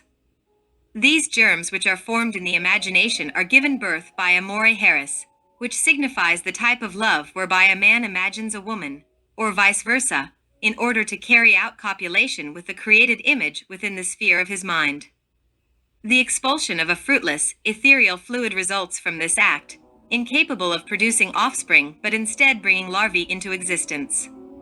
Such imagination gives birth to an exuberant shamelessness which, if proceeded with, can make a man impotent and a woman sterile, since during frequent practice of any such unhealthy imagination, much real creative energy is lost.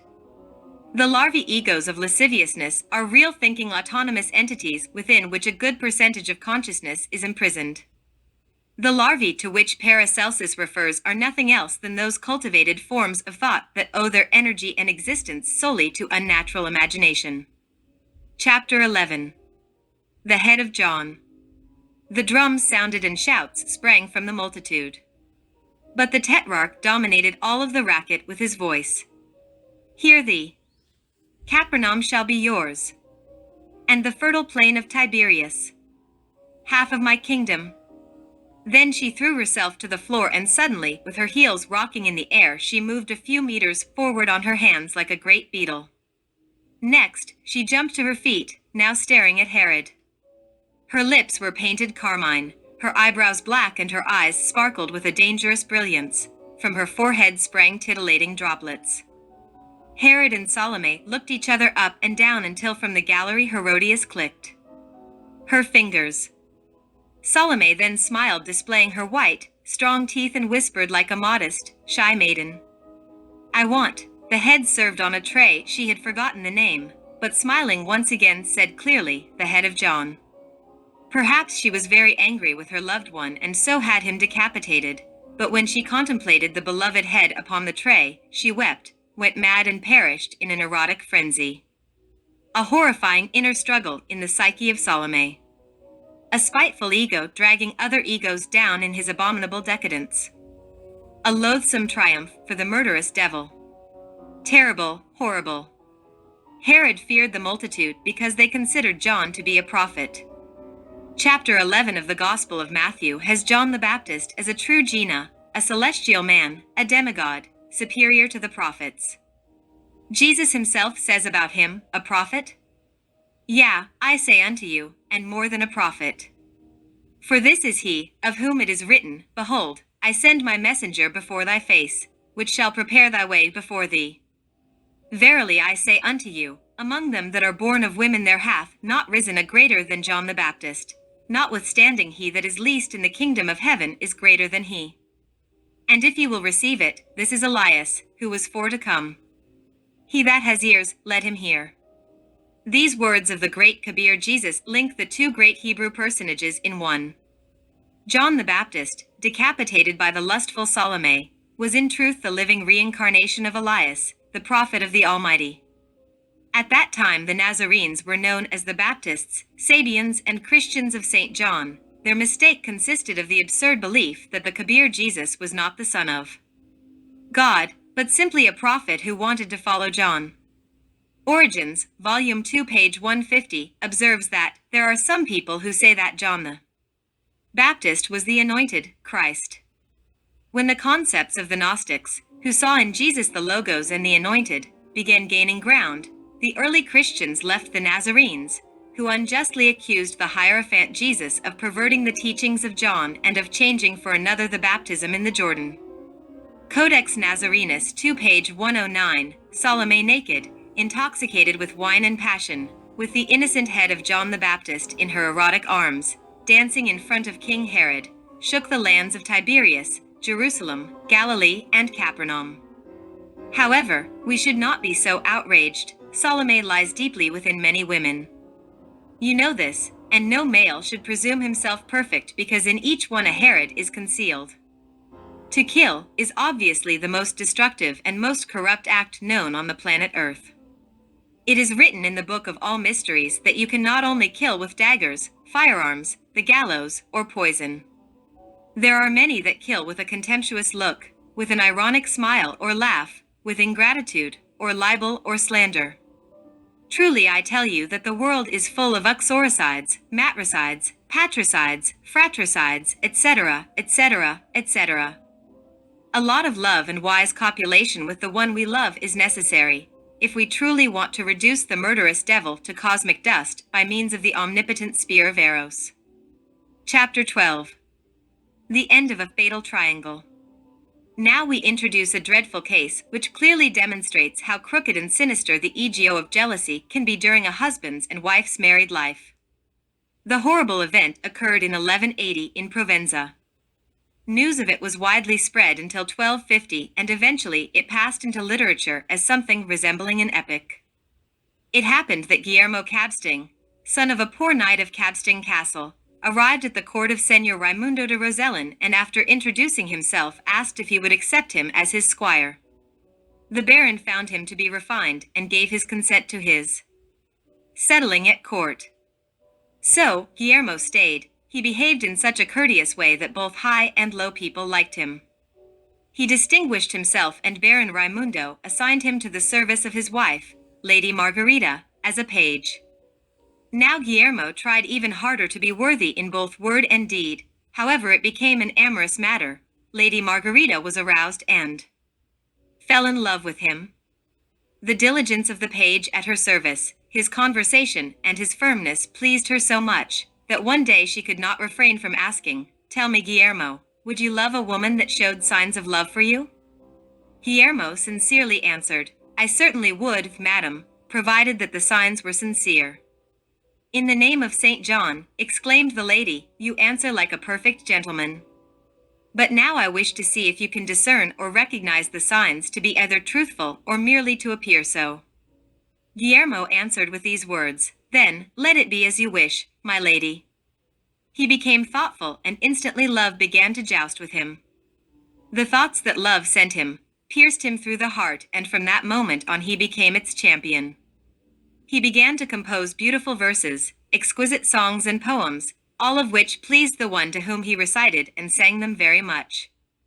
However, love which rewards its servants when pleased wished to reward Guillermo. Immediately, the lady began to crave, desire, and be so obsessed that neither during the day nor the night could she rest. In Guillermo she saw the sum total of the gifts of courage and heroic deeds. So, it happened one day that Lady Margarita addressed Guillermo asking, "Do you know, Guillermo, what is or is not true about my appearance at this very moment?" Guillermo answered, "Madam, as sure as God helps me, from the very moment that I became your squire, there is no other thought that I could harbor than you as the most truthful in words and appearance amongst all living beings. This I believe, and will believe all my life." The lady replied, "Guillermo, as God also helps me, I tell you that you will not be deceived by me, and your thoughts will not be in vain." And opening her arms she delicately kissed him, and they both sat down in the chamber and began to attend to their love. However, not much time passed before malevolent gossip, which must have reached the anger of God, about his love and about the songs that Guillermo composed started to spread. Mutterings that he had set his sights on Lady Margarita. The gossips talked and talked, until the matter reached the master's ears. Baron Raimundo was most aggrieved because he would lose a fellow rider, but even more because of his wife's dishonor. And one day, when Guillermo, accompanied by a squire, had gone to hunt with a sparrow hawk, Raimundo, with arms secreted about his person, rode until he found the page. "Welcome, sir," Guillermo greeted Raimundo as soon as he saw him and went over to meet him. "Why are you all alone?" After beating about the bush, Raimundo began, "Tell me, for God's sake and sainted faith, have you a lover to whom you sing and who chains you with love?" "Master," answered Guillermo, "how could I sing otherwise if love did not persuade me? The truth is, sir, that love has completely ensnared me in its trap. I should like to know, if you please, who is the lady in question?" "Ah, sir, in God's name, what are you asking of me? You know too well that the lady should never be mentioned." But Raimundo kept on pressing him, because the ego of jealousy was devouring him alive, until Guillermo said, "Sir, you should know that I love the sister of Lady Margarita, your wife, and I hope to be requited," answered the ego of deception, "and now that you know, I beg your support, or at least do not prejudice my chances." "Here you have my hand and my word," said Raimundo, "as a promise and oath that I will do everything in my power to help you." "Let us then go to her castle, which is nearby," Guillermo proposed. And so, they did, being properly welcomed by Señor Roberto de Tarascon, husband of the very same Lady Ines. Raimundo conducted Ines to her chamber, and both sat on the bed. "Tell me, sister-in-law," Raimundo said, "by the loyalty which you owe me, do you love anyone?" "Yes, sir," she answered, with her deceitful ego. "Whom?" "Oh, I cannot say," she answered. "What are you asking me?" But he kept pressing her for an answer so much that she had no other alternative but to confess her love for Guillermo. This was her response on seeing him so sad and suspicious, although she knew well that Guillermo loved her sister. Her answer brought Raimundo much happiness. Ines told her husband everything. He considered that she had acted correctly and gave her complete liberty to say and do whatever she wished in order to save Guillermo, the vile adulterer. Ines continued being an accomplice to the crime. She took the page to her chamber to be alone with him and stayed in his company so long that Raimundo assumed in effect that they had been enjoying the sweetness of love. This pleased Raimundo immensely, and he began to think that whatever was rumored about Guillermo was nothing but groundless gossip. Ines and Guillermo emerged from the chamber. Supper was prepared and passed with much animation. Such are the farces committed by the pluralized ego. After supper, Ines arranged that the chambers of both guests be quite near hers, and Guillermo and herself played their roles so well that Raimundo thought that the page was sleeping with the lady. The following day, and after farewell had been made, Raimundo left Guillermo as soon as he could. He went to his wife and told her what had taken place. In the face of such news, Lady Margarita spent all night submerged in deep despair. The next day she called Guillermo to her and rudely received him, treating him like a false friend and traitor. Guillermo begged for mercy as a man not guilty of whatever she was accusing him of, and he related everything that had occurred to the letter. The lady requested her sister's presence and learned from her that Guillermo was telling the truth. At this, she ordered the page to compose a song that demonstrated love for no other woman except her. And he composed an epic poem that said, "The beautiful machinations that love often inspires." When Raimundo de Rosellin heard the poem that Guillermo had composed for his wife, he asked Guillermo to come and talk with him then. At a great distance from the castle, he killed him, putting the severed head in a hunting bag and wrenching out the heart. He returned to the castle with the hunting bag and asked that the heart be roasted and served to his wife at the table. She ate not knowing what she tasted. When the meal was over, Raimundo rose and informed his wife that what she had eaten for lunch was Guillermo's heart, and immediately afterwards he showed her the horrifying head. He asked besides if the heart had tasted good, to which Lady Margarita replied, "Actually it was so delicious that no other dish will take away the taste of Guillermo's heart." Enraged with anger, Raimundo, made desperate by the ego of jealousy, threw himself onto her, the perverse adulteress, with his dagger unsheathed. Margarita escaped and flung herself from the balcony, smashing her head in the fall.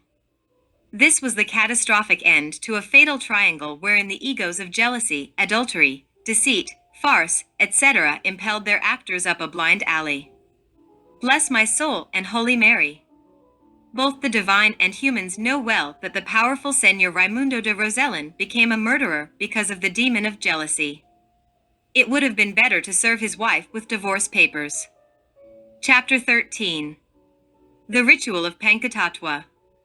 In the midst of the incessant crackle of omnipresent, all-penetrating, all-merciful, cosmic Fohat, power of the Logos, terrifying, indescribable and unspeakable carnal temptations arise naturally in the same manner that the great Gnostic patriarch Saint Augustine had visions of a delightful, naked woman when on the cross.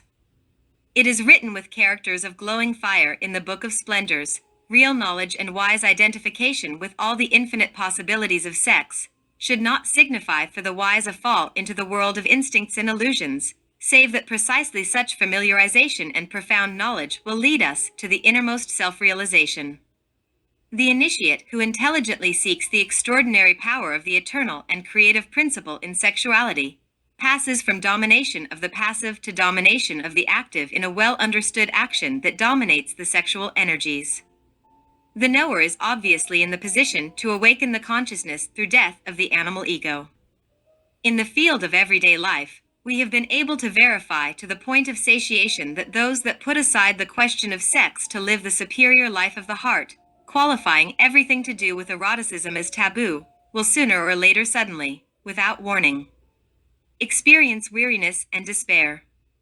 It is manifestly clear that then the most deeply submerged egos are discharged, those that previously seemed dormant and lifeless, abruptly enter into action, and all the spiritual happiness achieved with such difficulty becomes an infernal hesitation.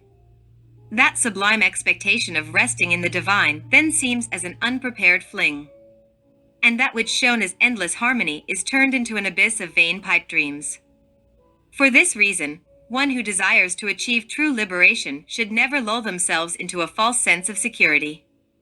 It is imperative to learn how to live dangerously from instant to instant, from moment to moment. True, direct, transcendental, mystic knowledge will certainly be impossible as long as one has inner conflict. We need to seize the devil by the horns. It is essential to capture the fiery torch from Tiphon Baphomet, the billy goat of Mendez. The esoteric Viparita Karani teaches how the yogi slowly raises the semen through concentration, in such a way that man and woman can attain Vajroli. The woman is explicitly designated as a saint during the carnal act.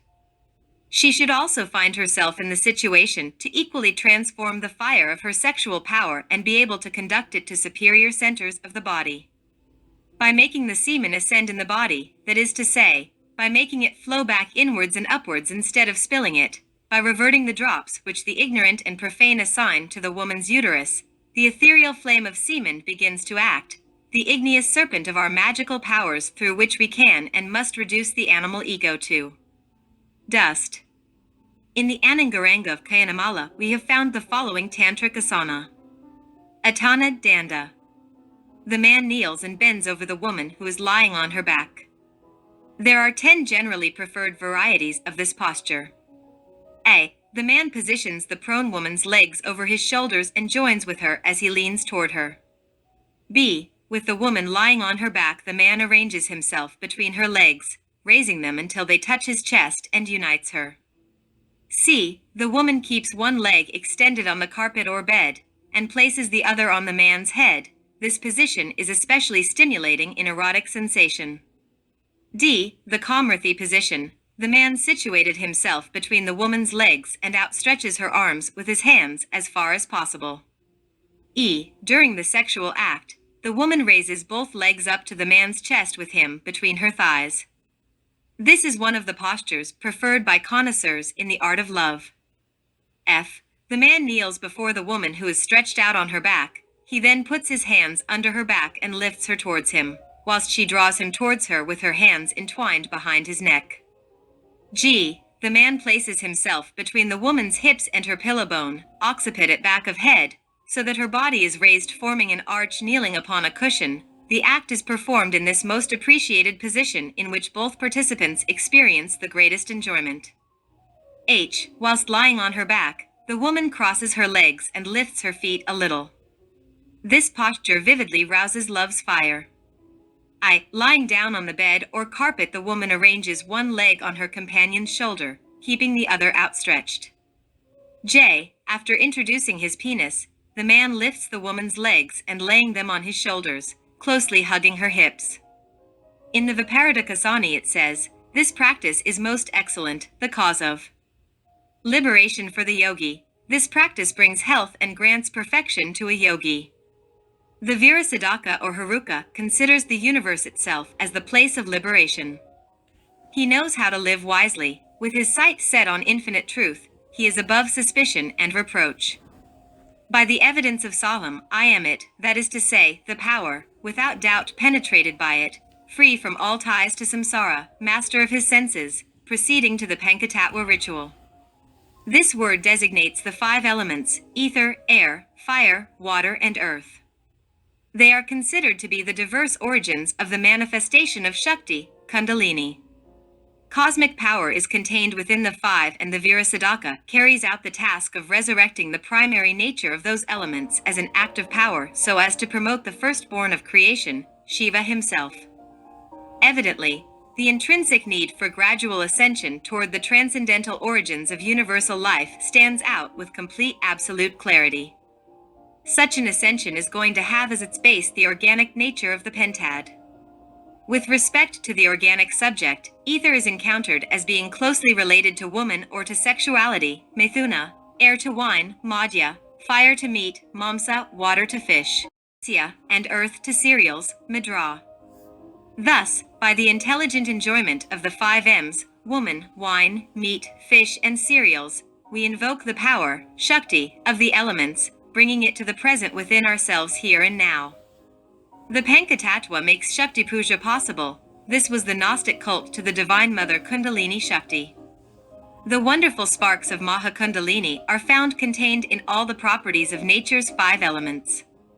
We urgently need to convert these sparks into flames within ourselves.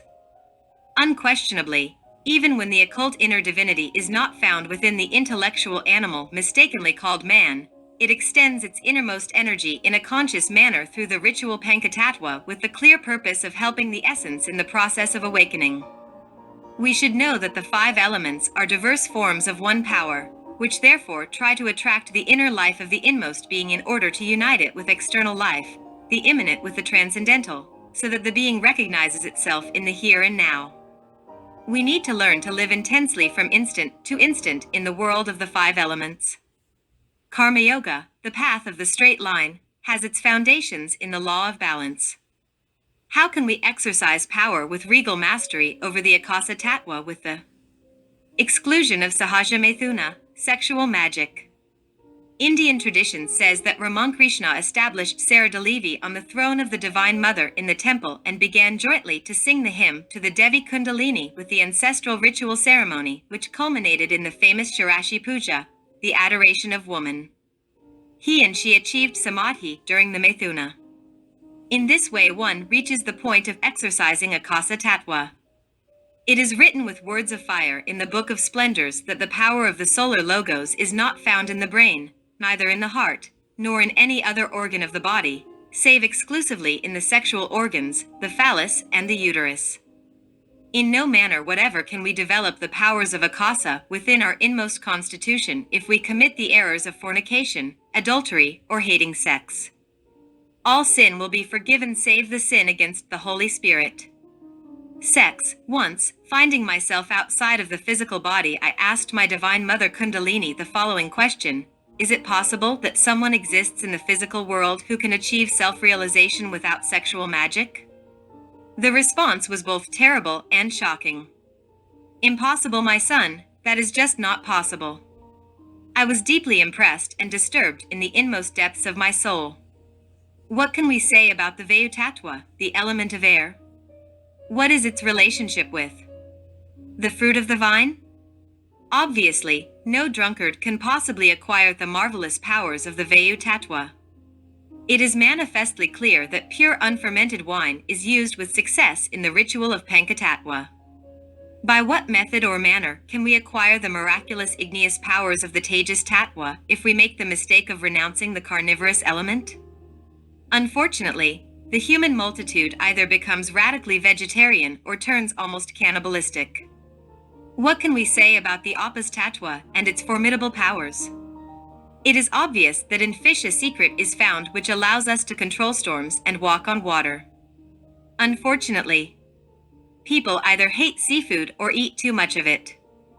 In what way can we conquer the powers of the Prithvi Tattva, the earth element, if we hate cereals, vegetables, and plants, or if we gorge ourselves on them? From the aforementioned it follows that all elements, from earth to meat, are in essence absolutely pure. When the Vira enjoys pleasure devoid of all personal character, the original motive of the cosmos, the world of phenomena, the world of Maya, is revealed in sex. The Tattvic currents which are encountered in the cosmos in harmony with structural forces that produce the evolution and involution of the universe, are manifested as a boundary of creation and the firstborn of nature, in the way that it raises any immense potency and transforms the willpower of Vira, who proceeds to blaze on the live coals of Maha Kundalini. The sage Waldemar wrote in one of his books, Prana, the sixth fundamental force, can not only have an effect on man, but is the vital principle of every being existing in the universe. Prana is that which is called the breath of God and which provokes vital manifestations in organisms. By the enjoyment of the 5 elements of the Pankatattva ritual, dynamism of powers, so to speak, are caused to sparkle in the 6th principle, in the constitution of beings, that is to say in the Lingam Sarira, the etheric body. If we know how to pay due attention to the true nature of the will awakened by this scintillation, so that it is captured with an alert consciousness not only imaginatively but also retained with our whole innermost being. Rapture of a transcendental order is then realized. Unquestionably, the sparkle of wine, woman, meat, etc., after having rotated the chakras of the vital body, come to activate the superior forces of the soul, Atman Buddhi Manas, so as to transcend the dark mass of tamas, latent power. In its chaotic and inert state, special moments of ecstatic emotion must be stimulated. The individual goes outside himself, in a certain way, and the resources of wine and the sexual act here play a decisive role. This going outside oneself is, in the right sense, properly understood as an entrance into the force of the elements. Tatwik currents encountered in the cosmos are obviously subordinate to Shakti, to the power. Activating the power of the 5 elements in the living depths of the soul, it is clear that we become masters of the Tattvas. Then, if we so desire, we can immortalize the physical body, being able to pass through fire without getting burnt, walk on water, calm or unleash storms, float in the air, cause hurricanes to break forth, pass through any rock of mountain from one side to another without receiving the least harm, pronounce words which paralyze or charm venomous snakes, etc., etc., etc. OM. One obedient to the goddess, who resembles a marvelously adorned sleeping serpent in the Swyanbbulingam, enjoys that which is beloved and other delights. It is captivated by the wine and radiates like a million rays. It will be awakened by air and fire, by the mantras Yam and Dram, and by the mantra Om during sexual magic. Great imagination must be employed in the pronunciation of the mantra Krim. It is necessary to breathe energy into it and transform it into a magic force. Such a mantra is not only used in sexual magic. It is evident that it forms a living part of the whole Pankatattva ritual. The Gnostic Vera, when drinking wine or eating meat, fish of cereals, pronounces the mantra Kleem, intensifying his imagination, in such a way that the whole universe seems to overflow with the blessed goddess of the world. Chapter 14. Tatwik Powers. For the good of the great cause, I am now going to transcribe in the present chapter 2 extraordinary accounts by the Sri Swami Sinavanda. Yogi Bhusunda is considered amongst yogis to be a Karanjivi. He was a master in the science of pranayama. It is said that this yogi constructed an enormous shelter where he lived, on the west side of Kalpavriksha, which is situated on the northern summit of Mahamra. This yogi was Trikalajnani and could remain in a state of samadhi for a long time. He obtained the supreme Santi and Jnana, and in this state he enjoyed the happiness of his own being, ever as a Karanjivi. He had full knowledge of the 5 dharanas and had given proof of his power over the 5 elements through the practice of concentration. It is said that when the 12 Adityas burnt the world with their resplendent rays, this yogi could reach the akasa through his apas dharana.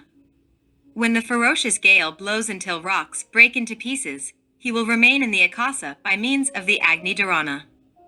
Furthermore, when the world as well as the Mahamra sink in the waters, he will float through the Vayu dharana. This far is the marvelous account of the Sri Swami Sivananda. Of course, the Yogi Bhusunda had to intensively practice the ritual Pankatattva. Now, let us take a thorough look at the second account of the Guru Deva Sivananda. Milarepa. Milarepa was one of those souls who was deeply affected upon comprehending the temporary nature of worldly existence and the suffering and misery in which beings are immersed. From this point of view, it seemed to him that existence was the same as a huge bonfire wherein living creatures were consumed. In view of such disconcerting pain, in his heart he felt unable to perceive some of the celestial happiness enjoyed by Brahma and Indra in the heavens. Much less could he feel earthly joy and the delights characteristic of the profane world. On the other hand, he felt profoundly captivated by the vision of immaculate purity and chaste beatitude described in the state of perfect liberty and attainable omniscience in nirvana. This feeling was such that he was unable to waste his life looking for that which he had long before rejected, and he dedicated himself, full of faith, profound of mind and overflowing of heart, to all-penetrating love and the affection of all creatures. Having obtained transcendental knowledge about the control of the etheric and spiritual nature of the mind, he felt capable of giving a demonstration. To this effect, he could fly through the sky, walk and rest in the air. He was able to produce flames and bring forth waters from his body. He could transform himself into any object that he desired. These demonstrations were capable of convincing non-believers and turning them toward religious paths. Milarepa became perfect in the practice of the 4 states of meditation, and through them he could project his subtle body to the extent of simultaneously presiding at yogi councils in 24 different places in which the celebratory assemblies of gods and angels resembled clouds of spiritual communion. He was able to rule over gods and elementals, putting them at his immediate command in the fulfillment of their duties. A perfect adept of supernatural Tatwic powers, he had the gift to pass through and visit innumerable sacred paradises and Buddha's heavens, where by virtue of his all-absorbing acts and unsurpassed devotion, Buddhas and Bodhisattvas being in charge of those sacred places, favored him in expressing himself about Dharma, sanctifying him on his return for the vision of those celestial worlds and his remaining in such places. Chapter 15. The Abominable Vice of Alcohol. Far away from here, from this, my beloved Mexican homeland, traveling along other roads, the winds of destiny took me to that ancient South American city which in pre-Columbian times was called Bacata, in native Chibcha language. This bohemian, melancholic city with its 19th century Creole mentality, a smoky town in a deep valley. A poet said of this marvelous metropolis, Bacata city spins in the rain like an unbalanced carousel, a neurotic city that covers its hours with scarves of cloud. At that time the First World War had already begun. What times those were, my God! What times! Better now to exclaim with Ruben Dario, "Youth, divine treasure, you pass with no return. When I want to cry I cannot, and sometimes I cry without wanting to." How much sorrow I still feel remembering so many of my friends who are already dead. The years have passed on by. This was the era of the Bohemians Toast and Julio Flores, the years in which the writers Lope de Vega and Gutierrez de Setna were in fashion. Whoever wanted to boast of being intelligent then, between one drink and another, recited that sonnet of Lope de Vega that reads, "Violante commands me to write a sonnet. I have never in my life seen myself in such a fix. A sonnet is said to be 14 verses, with tongue in cheek, 3 go ahead. I thought I would not find a consonant and I am in the middle of another quartet, but if I see myself in the first triplet, nothing can scare me. In the quartets. I am entering the first triplet and still I boast of starting off on the right foot, since with this verse, I reach the end. I am in the second triplet and still suspect that the 13 verses I'll complete count if there are 14 and it is done." In that Creole environment evidently, bards stayed awake all night finishing this kind of recitations to shouts of admiration and storms of applause. Those were the times for the Bohemians' toasts, years in which knights would put their lives at risk for any lady that passed by in the street. Someone introduced me to a friend with a scintillating intellect, much given to the metaphysical type of study. Roberto was his name, and if I do not mention his surname, it is with the obvious intention of not injuring susceptibilities. Roberto was the illustrious offspring of a departmental representative in the national chamber of that country. With a glass of choice baccara in his right hand, drunk with wine and passion, that bard with his unruly head of hair held forth, stood out everywhere in front of intellectuals, in shops, bars, and cafes. The extraordinary erudition which that young man possessed was certainly worthy of admiration. He would as promptly discuss Juan Montalvo and his 7 treatises as he would recite the triumphal march of Ruben Dario. However, there were lengthy respites more or less in his tempestuous life. At times he seemed repentant and would shut himself in the National Library for long hours, day after day. I advised him many times to abandon the abominable vice of alcohol forever, but my advice was to no avail. Sooner or later that young man would return to his old adventures. One night, whilst my physical body slept in bed, it happened that I had a very interesting astral experience. With terrified eyes, I saw myself before a horrendous precipice tracing the sea. Whilst looking into the abysmal darkness, I observed small, swift ships in full sail approaching the cliffs. The sailors' screams and the sound of the anchors and oars verified that those small crafts had reached the gloomy shore. I saw lost souls, sinister people, appallingly twisted, grisly people, menacingly disembark. Unreal shadows ascended the heights to where Roberto and I stood. Terrified, Roberto plunged, head first, falling into the abyss like an inverted pentacle, and was lost once and for all in the stormy waters. I cannot deny that I did the same, but instead of sinking beneath the waters of the Ponto, I floated deliciously whilst in space. A star smiled at me. It is clear that such an astral experience impressed me vividly. I understood the future awaiting my friend. Years passed and I continued my journey along the path of life. I moved away from that smoky bohemian city. Long after, far off in time and distance, traveling along the coasts of the Caribbean Sea, I arrived at the port of Rio del Hacha, which is nowadays the capital of the Guajira Peninsula.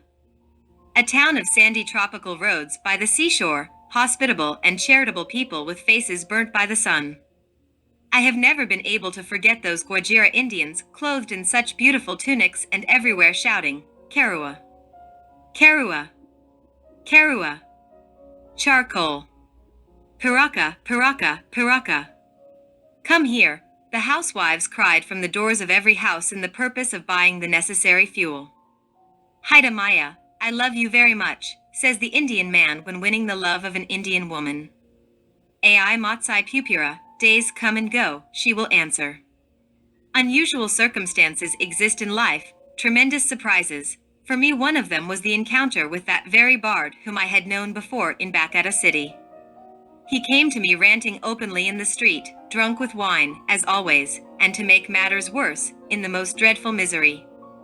It was obvious that this intellectual luminary had degenerated shockingly with the vice of alcohol. All my efforts to get him out from the vice were useless. Every day went from bad to worse. New Year was approaching. Everywhere the drums resounded inviting the village to the public festivities, dances held in many houses and orgies. One day, as I was sitting beneath the shade of a tree, deep in meditation, I came out of my ecstatic state upon hearing the voice of the poet. Roberto had arrived barefoot, face emaciated and body half naked. My friend was now a tramp. The EGO of alcohol had transformed him into a beggar. Staring at me and extending his right hand, he exclaimed, "Give me alms." "For what do you want alms?" "To collect enough money to buy a bottle of rum." "I am very sorry, friend, believe me, I shall never cooperate with vice. Abandon the path of perdition." Once those words were said, that shadow silently and taciturnly retired. New Year's Eve arrived. That unruly mopped bard wallowed like a pig in the mud, drinking and begging from orgy to orgy. Completely losing his reason, under the disgusting effects of alcohol, he got into a fight. He evidently said something for which he was given a tremendous hiding. Afterwards, the police intervened with the sound intention of bringing the thrashing to an end, and as is normal in these cases, the bard ended up in jail. The epilogue to this tragedy, whose author was naturally the EGO of alcohol, is really macabre and blood-curdling, because that poet hanged himself. Those who saw him the following day said he was found hanging by the neck from the bars of the prison cell. The funeral was magnificent and many people gathered at the cemetery to say the last farewell to the bard. Grieving, I continued my journey after all this, moving away from that coastal port. Much later, I proposed to investigate directly my disembodied friend in the astral world. This type of metaphysical experiment can be achieved by projecting the eidolon or the magic double, about which Paracelsus talked so much. To rise out from dense form certainly cost me no hardship. The experience was marvelous. Floating with the eidolon in the astral atmosphere of the planet Earth, I entered through the gigantic doors of a great building, situated at the foot of a flight of stairs that led to the upper floors. I could establish that there was a fork in the steps approaching the base. I cried out in great voice, pronouncing the name of the deceased, and then patiently awaited the outcome. The latter certainly did not keep me waiting long. I was startled by a great mob of people who rushed headlong down each side of the staircase. They all came together, encircling me. "Roberto, my friend, why did you commit suicide?" I knew that all of these people were Roberto, but I found no one to whom I could address myself. I met not one responsible character, not one individual. I had before me a pluralized ego, a mass of devils. My disembodied friend did not possess a permanent center of consciousness. The experiment came to a conclusion when that legion of selves retired, ascending the divided staircase. Chapter 16. The Creative Magnetic Pause. The experience of daily life has demonstrated conclusively for us that excessive excitation of light and sound regrettably dulls the marvelous organs of sight and hearing. The wise law of concomitancy permits us to deduce logically that the continuous interchange of living rays exhausts the soul as much as the body. Man as a microcosm is required to walk in accordance with those living rhythms of infinite space which hold the universe steady in its course. In the same way that stars in the firmament come and go within their orbits without impeding each other and hence have their proportional luminosity, so also husband and wife should themselves proceed to sexually unite periodically. Even when it is impossible for determined couples to have separate bedrooms, there is an infallible remedy to prevent magnetic depletion. Since it would be very serious not to mention it, we shall give the formula: make love once or twice a week and try not to interrupt the vital electrical current, carefully avoiding abominable spasm.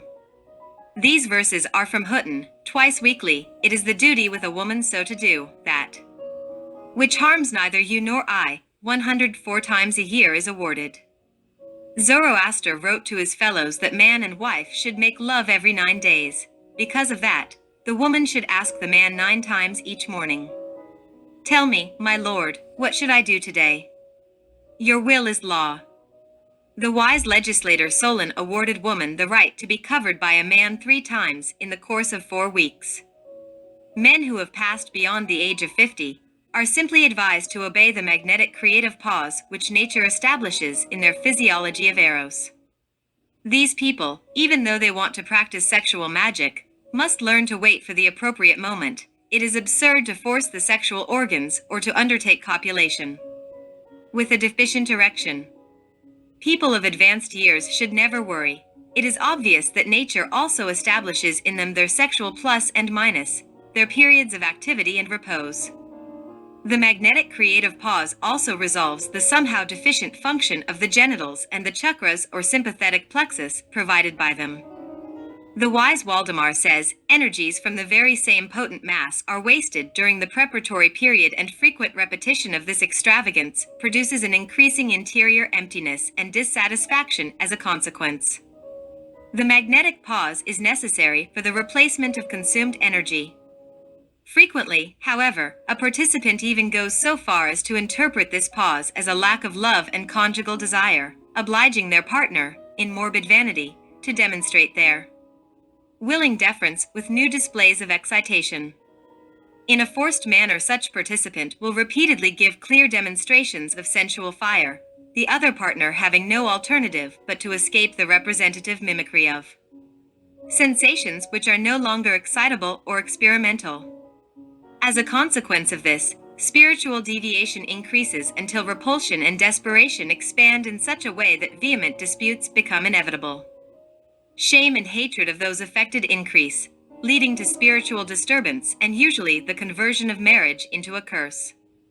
What are to blame here are firstly lack of knowledge and secondly disuse of the creative magnetic pause. Magnetic interchange during sexual intercourse is positively manifest, especially when husband and wife make love with the clear purpose of not exceeding the sexual point of culmination, that is to say, not reaching orgasm. It is then that both husband and wife have prodigious sexual electric forces available, with which they can reduce to ashes all the psychic aggregates which in conjunction constitute that which is called the ego, the self, the myself, and the ID. Chapter 17. Astral Projection. We have much to tell in relation to projections of the eidolon and supersensitive travels out of the physical body. In this instant, as I write these pages, extraordinary and marvelous events come to mind. Reviewing old chronicles of my lengthy existence, with the tenacity of a monk in his cell, Eliphaz Levi arises in my mind. One night, out of the dense form, I went everywhere calling for the soul of that late departed one who in life was called Abbot Alfonso Luis Constance, Eliphaz Levi. I found him sitting at an old desk in the august hall of an old palace. With much courtesy he rose from his armchair to respectfully greet me. "I have come to ask you a great favor," I said. "I would like you to give me a key so that I may instantly go out in astral body any time I need to." "With pleasure," the abbot replied, "but before, I would like you to bring me the following homework by tomorrow. What is the most monstrous thing that exists on earth? Please give me the key right now." "No. Bring me the homework and I will give you the key with pleasure." The problem which the abbot had given me became a real jigsaw puzzle, since there are so many monstrous things in the world. Frankly, I found no solution. I wandered along every street of the city observing, trying to discover the most monstrous thing, and just when I thought I had found it, something worse would arise. Suddenly a ray of light illuminated my comprehension. "Ah," I said, "I understand. The most monstrous thing has to be, in accordance with the law of the opposite analogies, the counterpole of the most magnificent thing." "Fine. But what is the most magnificent thing that exists on the sorrowful face of this afflicted world?" Then it clearly came to mind, the mountain of skulls, bitter Golgotha, and the great Kabir Jesus dying on a cross for love of all sad humanity. Then I exclaimed, "Love is the most magnificent thing that exists on earth." Eureka! Eureka! Eureka! Now I have discovered the secret. Hatred is the antithesis of the most magnificent thing. The solution to the complex problem proved to be obvious. Undoubtedly, I had to make contact with Eliphaz Levi again. Projecting the eidolon once more was routine for me, so clearly, I was born with that precious faculty. If I sought a special key, it was not for my insignificant, worthless person, but for many other people who yearned for conscious and positive astral projection. Traveling with the eidolon, or magic double, very far away from my physical body, I moved through different European countries searching for the abbot, but he was nowhere to be found. All of a sudden, I unwontedly sensed a telepathic summons, and I entered a luxurious mansion, and there was the abbot, but... oh, what a surprise! What a wonder! What is this? Eliphaz had become an infant and was lying in his cot. A truly unique case, was it not? With profound veneration I approached the baby and said very softly, "Master, I bring the homework. The most monstrous thing which exists on earth is hate.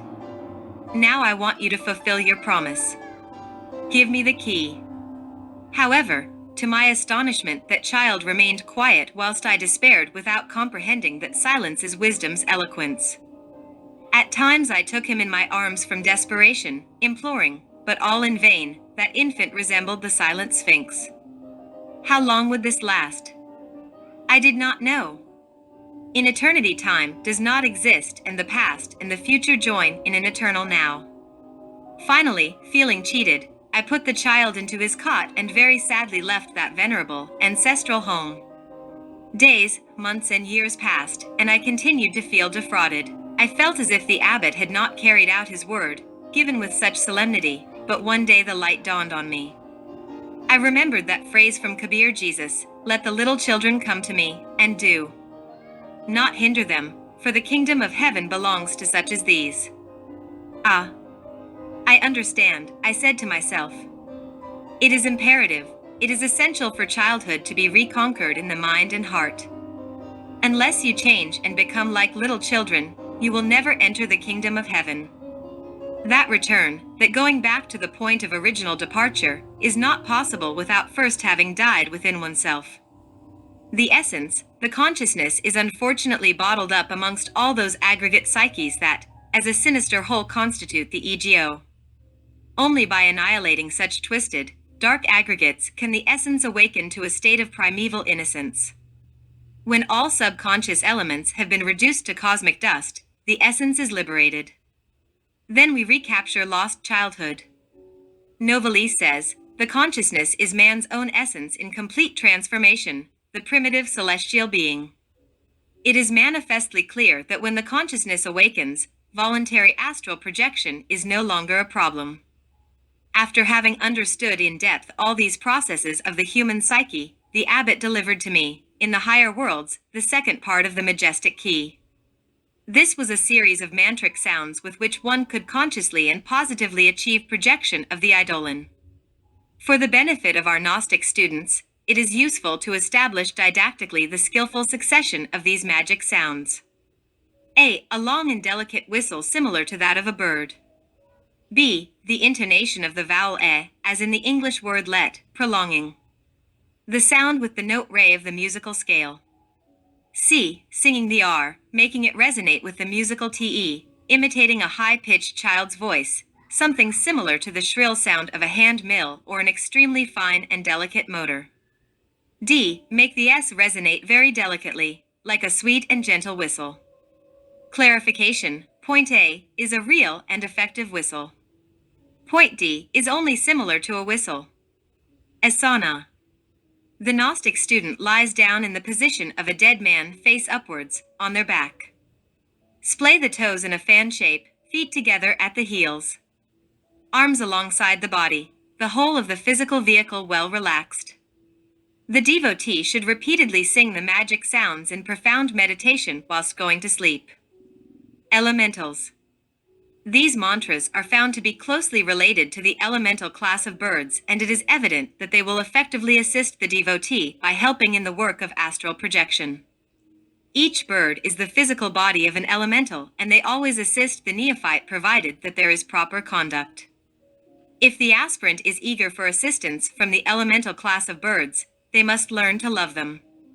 Those who commit the crime of confining creatures of heaven in abominable cages will never receive this help. Feed the birds of heaven, transform yourself into a liberator of these creatures, open the doors of their prisons, and you will be helped by them. When, for the first time, I experimented with the majestic key, after intoning the mantras, I felt light and airy, as if something had entered inside the eidolon. It is obvious that I did not wait to be lifted from the bed. I myself abandoned the couch. I voluntarily arose and walked very slowly out of the house. The innocent elementals of friendly birds within my astral body helped in my astral projection. Conclusion.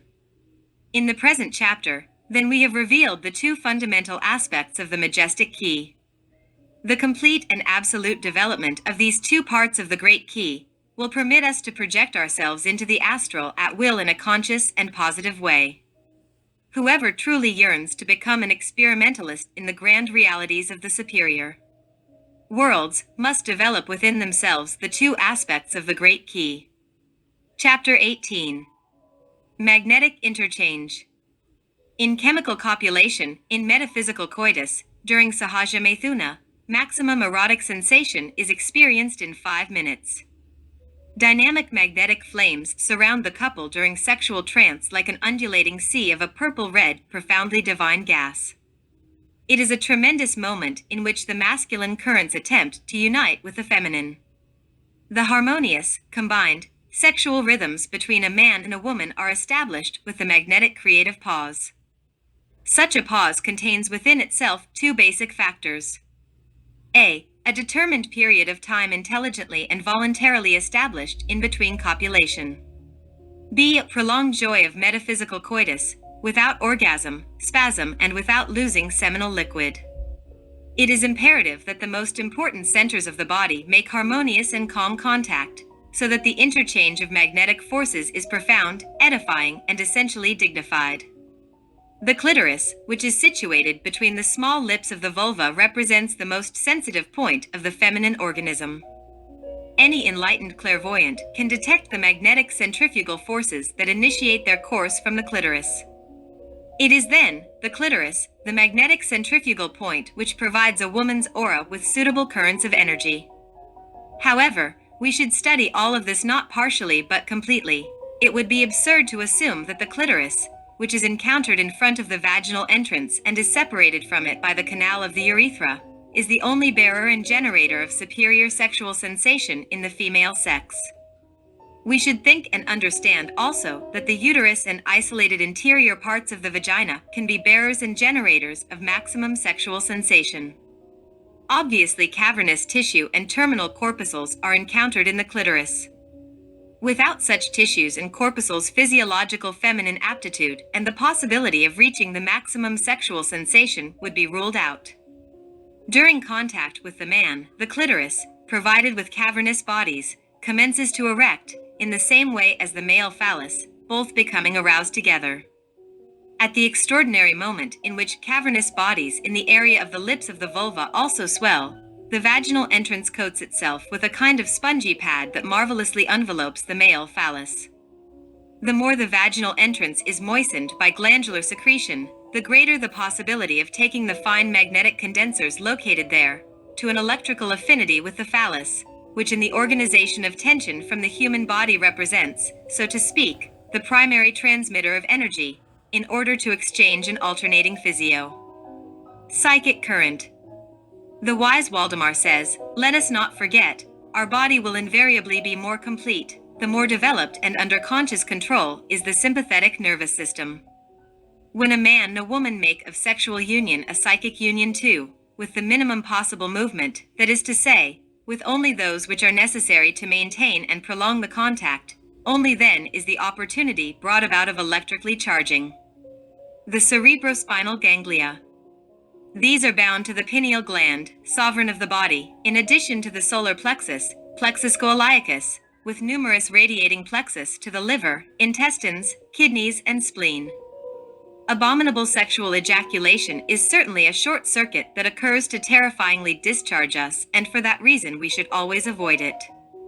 The marvelous force of OD is specifically found in different organs and in diverse qualities, so, the best and most fertile creative magnetic interchange is based on the following revolutionary procedure. The left side, wherein lies a man's heart, rests directly on the right side of a woman, uniting his left hand with her right and with his right foot making contact with her left.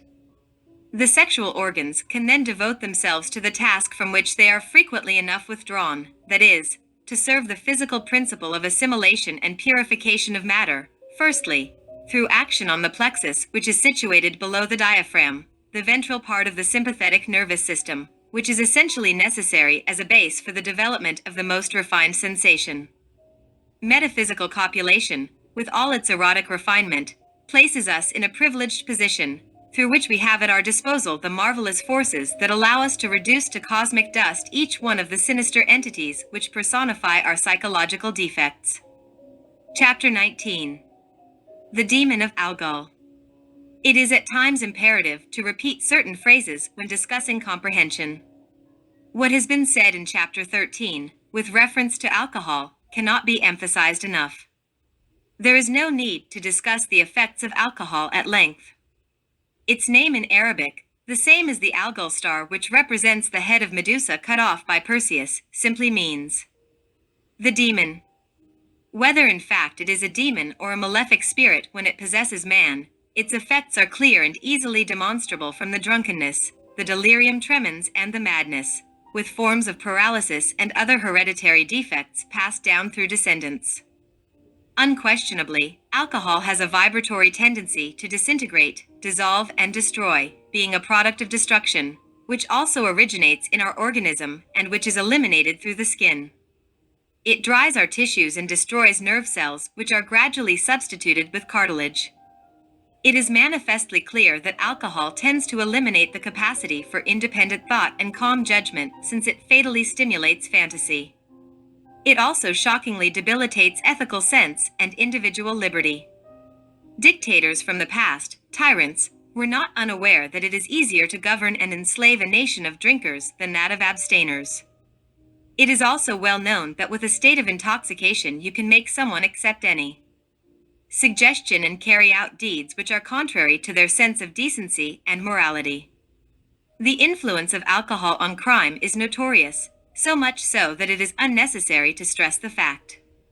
Hideous alcohol climbs the precipice and tumbles into the abyss of perdition. It is the malignant substance which intimately characterizes the infernal worlds where nothing can be heard but screams, howls, whistles, neighs, squawks, bellows, cackles, mews, barks, snorts, roars, and caws. Abominable alcohol turns incessantly within the vicious circle of time. It insinuates itself in everywhere, ever tempting. It seems to have the knack for ubiquity, at once smiling from the gold or silver goblet under the gilded ceiling of a pompous palace, or making the long-haired bard in some dreadful tavern sing. Malignant alcohol is at times very subtle and diplomatic. Watch it shining dangerously in the glittering glass of fine baccarat, offered by the beloved woman.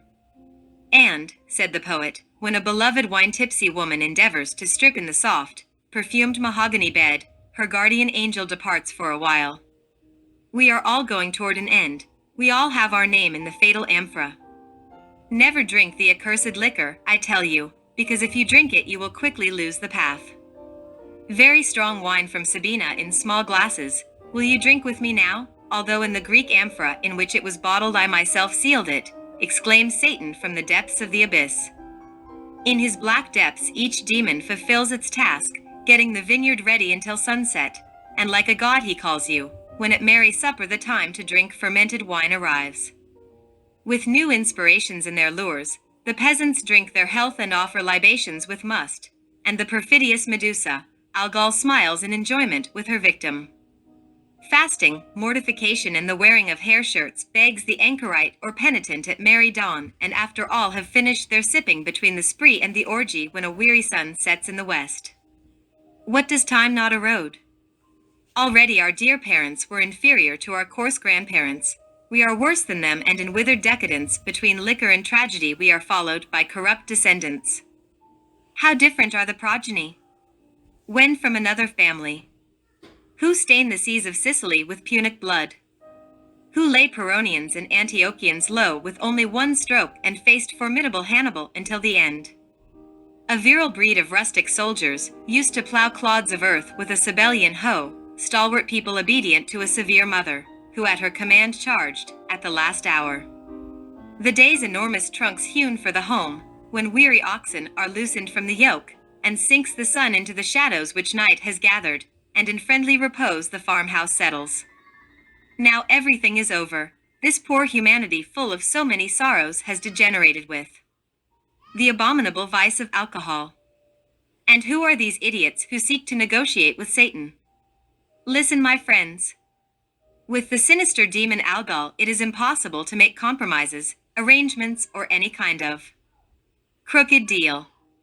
Alcohol is very treacherous and sooner or later will stab us in the back. Many people with thelema will only drink 1 or 2 glasses a day, a terrific fiddle, isn't it? Compromises? Arrangements? Crooked deals? Talking of people inexperienced in life and Socratic language, we can say not only are they ignorant, but they are also unaware of the fact that they are ignorant. Whether drinking a little or a lot, the atoms of the secret enemy, which are similar to microscopic pieces of glass with the passage of time, are furtively and subtly encrusted within the living cells of the human organism. Divine beings as well as human beings know well that the algal demon takes possession of the human body very subtly and slowly until, one day, it precipitates us towards the abyss of drunkenness and insanity. Listen to me very carefully, Gnostic students. In the light of the sun or of the moon, of day or of night, any agreement, transaction, diplomacy or negotiation with this malign spirit is condemned to failure sooner or later. You have to be radical with the algal demon. Remember, devotees of the secret path, that the ill-fated axle of the grievous wheel of samsara is lubricated with alcohol. With words of fire in the book of all mysteries it is written that with alcohol demons resuscitate already dead egos, those abominable, brutal, and bestial creatures which personify our psychological errors. Since liquor is related to the Vayatattva, the air element, while drinking it we fall like the inverted pentacle head downwards and legs upward into the abyss of ruin and dreadful sorrow, see chapter 13. The shaft of the abyss, from which smoke rises like a great furnace, reeks of alcohol. That woman of the apocalypse of St. John dressed in purple and scarlet and arrayed in gold, precious stones, and pearls drinks alcohol. She holds a golden cup in her hands full of abominations and the filthiness of her fornication. That is the great whore whose number is 666. The religious guide, priest, mystic or prophet who makes the mistake of getting drunk with abominable alcohol is truly wretched. It is good to work for the salvation of souls, to teach the doctrine of the Lord, but truly I tell you that it is not fair to slap in the face those who follow you. Priests, anchorites, mystics, missionaries that teach the people with love, why do you scandalize them? Perhaps you ignore that scandalizing the people is equivalent to being disrespectful, to slapping your very followers in the face. When are you going to understand all this? Chapter 20. Greed. Whilst traveling throughout many countries of the world, I had to stay for some time in the city of the conqueror Gonzalo Jimenez de Quesada, at the foot of the mountains of Montserrat and Guadalupe. At that time, the Second World War was approaching. One was introduced to a very exceptional friend in that city. He was called Sucre and was also traveling. He had come from a certain port on the Atlantic as far as the summit of the Andes in search for university learning. Everything was very curious with that friend from other times, even the usual introduction itself. Someone, whose name I will not mention, knocked at the door of my dwelling one night with the apparent purpose of inviting me to a serious conversation with the above mentioned friend. The location of the meeting was certainly not very beautiful, an awful shop with a small salon. And after all the useless formalities of introduction, we got to the subject of discussion. My new friend's intellectual capacity was clearly obvious, a theoretic, speculative, studious person. He said he was a founder of some theosophical type of lodge and frequently mentioned H.P. Blavatsky, Leadbeater, Annie Besant, etc. In the interchange of ideas, he was without doubt brilliant at making pseudo-esoteric and pseudo-occult statements. If it were not for inclination towards hypnotism and his exhibitionist desire, that reunion of friends would have ended peacefully, but it is here where the devil intervenes. It happened that this friend wanted to demonstrate his hypnotic power and, approaching a gentleman of a certain age who was there sitting at another table, he asked him very courteously to serve as a passive subject for his experiment. With regard to questions relating to hypnology, it is not superfluous to emphasize the idea that not all subjects are susceptible to falling into trance. Sucre, with his exhibitionist ego, was obviously not prepared to be ridiculed. He needed to demonstrate his power, and for this reason he made superhuman efforts to hypnotize the gentleman. But all was in vain. Whilst Sucre struggled and even suffered, that good gentleman was inside thinking the worst. And suddenly, like a thunderbolt falling in a gloomy night, what had to happen, happened. The passive gentleman jumped up from his place rebuking Sucre, addressing him as a thief, a trickster, a rogue, etc. But our above-mentioned friend, who was not a gentle lamb, rowed and raved. Tables, chairs, cups, and plates went flying through the air, and in the midst of this great havoc were the cries of the proprietor, pleading for the bill to be paid. Fortunately, the police intervened and everything was calmed. Poor Sucre had to pawn his luggage to pay the debt.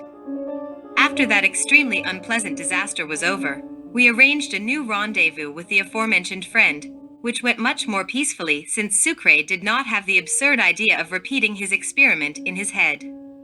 Therefore, we made clear many ideas and concepts of an esoteric and occult background. Much later, that friend went to university with the purpose of becoming a good lawyer and was evidently a magnificent student. One day, many years after, the aforementioned friend invited me to dine, and after dinner we had a conversation about hidden treasures, and so it occurred to me to narrate the following case. I was sleeping in my bedroom, I told him, when I was suddenly woken by a strange subterranean noise which was mysteriously passing or circulating from northeast to southeast. Feeling somewhat startled by such an unusual sound, I sat up in bed to see what was happening. Then, to my great surprise, I saw the earth opening in one of the corners of my bedroom. There appeared as if by magic the apparition of an unknown woman, who in a very refined voice told me, "I have been dead for many years, here in this place I buried a great treasure, dig it up, it is for you." On hearing my after-dinner tale, Sucre passionately begged me to take him to the actual place, and I clearly did not want to refuse this service. Another afternoon he came to tell me that he had been in contact with the owner of that house, a very famous doctor of the city, and he begged me to investigate whether or not this person was in fact the owner of the said property, as he had his doubts. I openly admit with the most complete frankness that it was not difficult for me to undertake astral traveling, I simply made good use of the transitional state between wakefulness and sleep. The instant I began to sleep, I delicately rose from my bed and went out to the street. Obviously, the physical body remained asleep in bed. Thereby, the achievement of the projection of the eidolon was successfully completed. I still accurately remember that remarkable psychic experiment. Flying, floating in the astral atmosphere of planet Earth, I wandered through various streets looking for the doctor's surgery. I prayed to my elemental intercessor to take me to that office, and it is evident that I was assisted. Upon reaching a certain house, I understood 3 steps led to the sumptuous porch of a mansion. I went through those doors and found myself in a waiting room. Advancing some more, I boldly entered the consulting room. Examining the interior of this last room in detail, I saw a table and upon it a typewriter and some other things. A window looked out onto the patio of the residence. The doctor was seated, and in his aura could be seen his above-mentioned ownership. I returned to my physical body extremely satisfied with the experiment. The eidolon is certainly extraordinary. Early in the morning, my friend learnt the outcome of my psychic experiment. I recounted in detail everything that I had seen and heard. Then I saw amazement in Sucre's face. He knew the surgery, and the information I gave him was exact. What happened afterwards is easy to guess. Sucre not only managed to rent the house from that doctor, but furthermore, and this is the most curious, he made him his partner. In those days, I decided to move away from that city despite the pleas of my friend who insisted that I cancel my journey.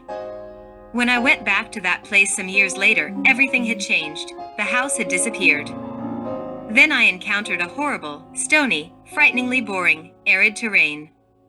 And I saw high-tension electrical installations and 2-stroke pumps, machines of all kinds, and well-paid workers, etc. Sucre was living right there in a room which looked more like a trench in a battlefield, going in and out, giving insistent orders to the workers, etc. That room was protected by gigantic rocks, and in its walls were seen many of small windows which could open and close at will. From the shutters, Sucre watched what went on around him. Such peepholes were, he used to say, very useful. Now and then, at the slightest noise from outside, he would seize his pistol or rifle, and then from outside those apertures could be seen opening or closing, and perhaps the glimpse of gun muzzles protruding. That was the state of things when I returned. So, my friend explained to me that this treasure was much sought after. It was known as the famous golden calf, so much so that many people from the district were restless, and for this reason he was surrounded by covetous mortal enemies who had the intention of murdering him. So, help me God and Virgin Mary, I said to myself. Unluckily did I tell my friend about the vision of the treasure. It would have been better to have kept my trap shut. Another day, full of optimism, he owned up that certainly 12 meters down he had found a figure of baked clay which was good for nothing, and inside the hollow head he discovered a parchment in which the whole plan of the treasure was outlined. In the doctor's laboratory, the parchment was carefully removed from inside the marionette's head. For with time and humidity it had become excessively stuck together. According to the plan, 12 meters underground they were situated 4 storerooms, one to the east, another to the west, a third to the north, and the last one to the south. Such a plan gave precise indications and information, and at the end had a pronouncement signed with the initials of a name. Whoever finds my treasure, which is buried in deep wells, will be persecuted by the church patron saints. Before 20 days it must not be known that the prophets which were interred for me have been removed. In those days, the Second World War was much advanced. Hitler had invaded many European countries and was preparing to attack Russia. My friend was an extreme Germanophile and believed very seriously in Hitler's triumph. It is clear then that, influenced by the political tactics of Hitler, who one day would sign a peace treaty with a particular country and the next would attack the very same country, he did not want to work in accordance with the plan's indications. Sucre said to himself, "Such directions are a distraction. The treasure is many meters below the figure. The 4 storerooms mentioned are of no interest to me." Thereby, he abandoned the directions and dug deeper. When I approached that hole, I saw only a deep, black, terrifying chasm. "Sucre, my friend," I said, "you have committed a very grave error. you have left the treasure above in the 4 storerooms and have crazily gone deeper. No one would have buried a treasure at such depths. Obviously, such words as I pronounced carried the fragrance of sincerity and the perfume of courtesy. However, we must speak in plain language, emphasize on the ego of greed. Unquestionably, this ego was standing out exorbitantly in my friend, conspiring with cunning mistrust and violence.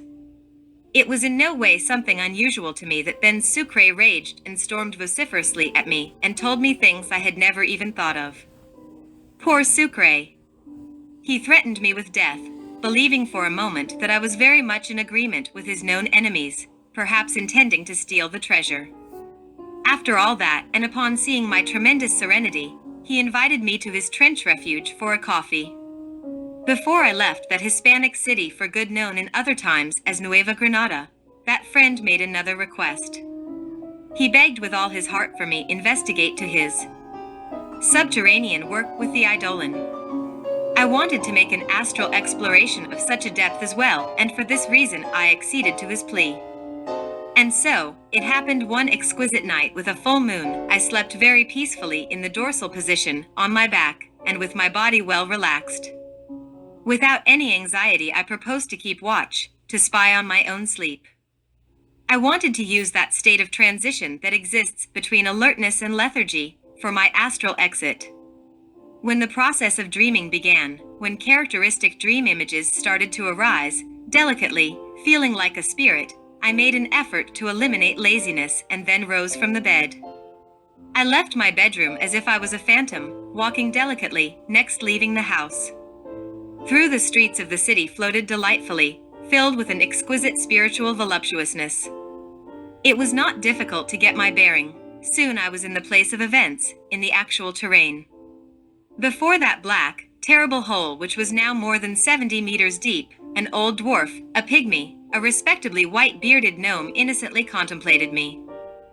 Floating through the atmosphere, I smoothly descended along to the watery bottom of the ill-fated pit of greed. With my astral feet touching the slime of the humid, shady earth, I made one more pleasant effort and penetrated beneath the very floor of the well. How softly I descended with the Eidolon underneath the black depths of such a cavern from which much water flowed. Examining in detail every granite rock submerged beneath the chaotic waters, I penetrated very deeply under the subsoil. It is obvious that my bug-standing friend had left the fabulous treasure above, as said in previous paragraphs. Now in those abysmal regions I saw only before my insignificant persona, stones, mud, water. Suddenly something unusual happened. I found myself in front of an horizontal canal which left the area leading towards the street. What a surprise! Sucre had never talked to me about this. He had never told me that he thought to bore horizontally at such depths. I slid serenely with the Eidolon through the aforementioned flooded canal, advanced some more, and then emerged on the surface, by the side of the street. Having concluded the astral exploration, I returned to my physical body. Obviously the investigation was marvelous. Later, when I reported everything to my friend, he looked very sad. That man suffered terribly. He wanted gold, emeralds, riches, greed was engulfing him alive.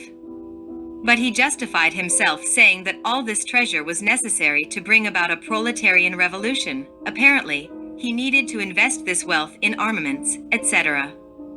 How dreadful greed is! In such a place only fear reigned, distrust, the revolver, the rifle, espionage, cunning, murderous thoughts, the craving to rule, to reign, to be on the top rung, to make himself felt, etc. When I left that city, I took the decision never again to participate in the motives of greed.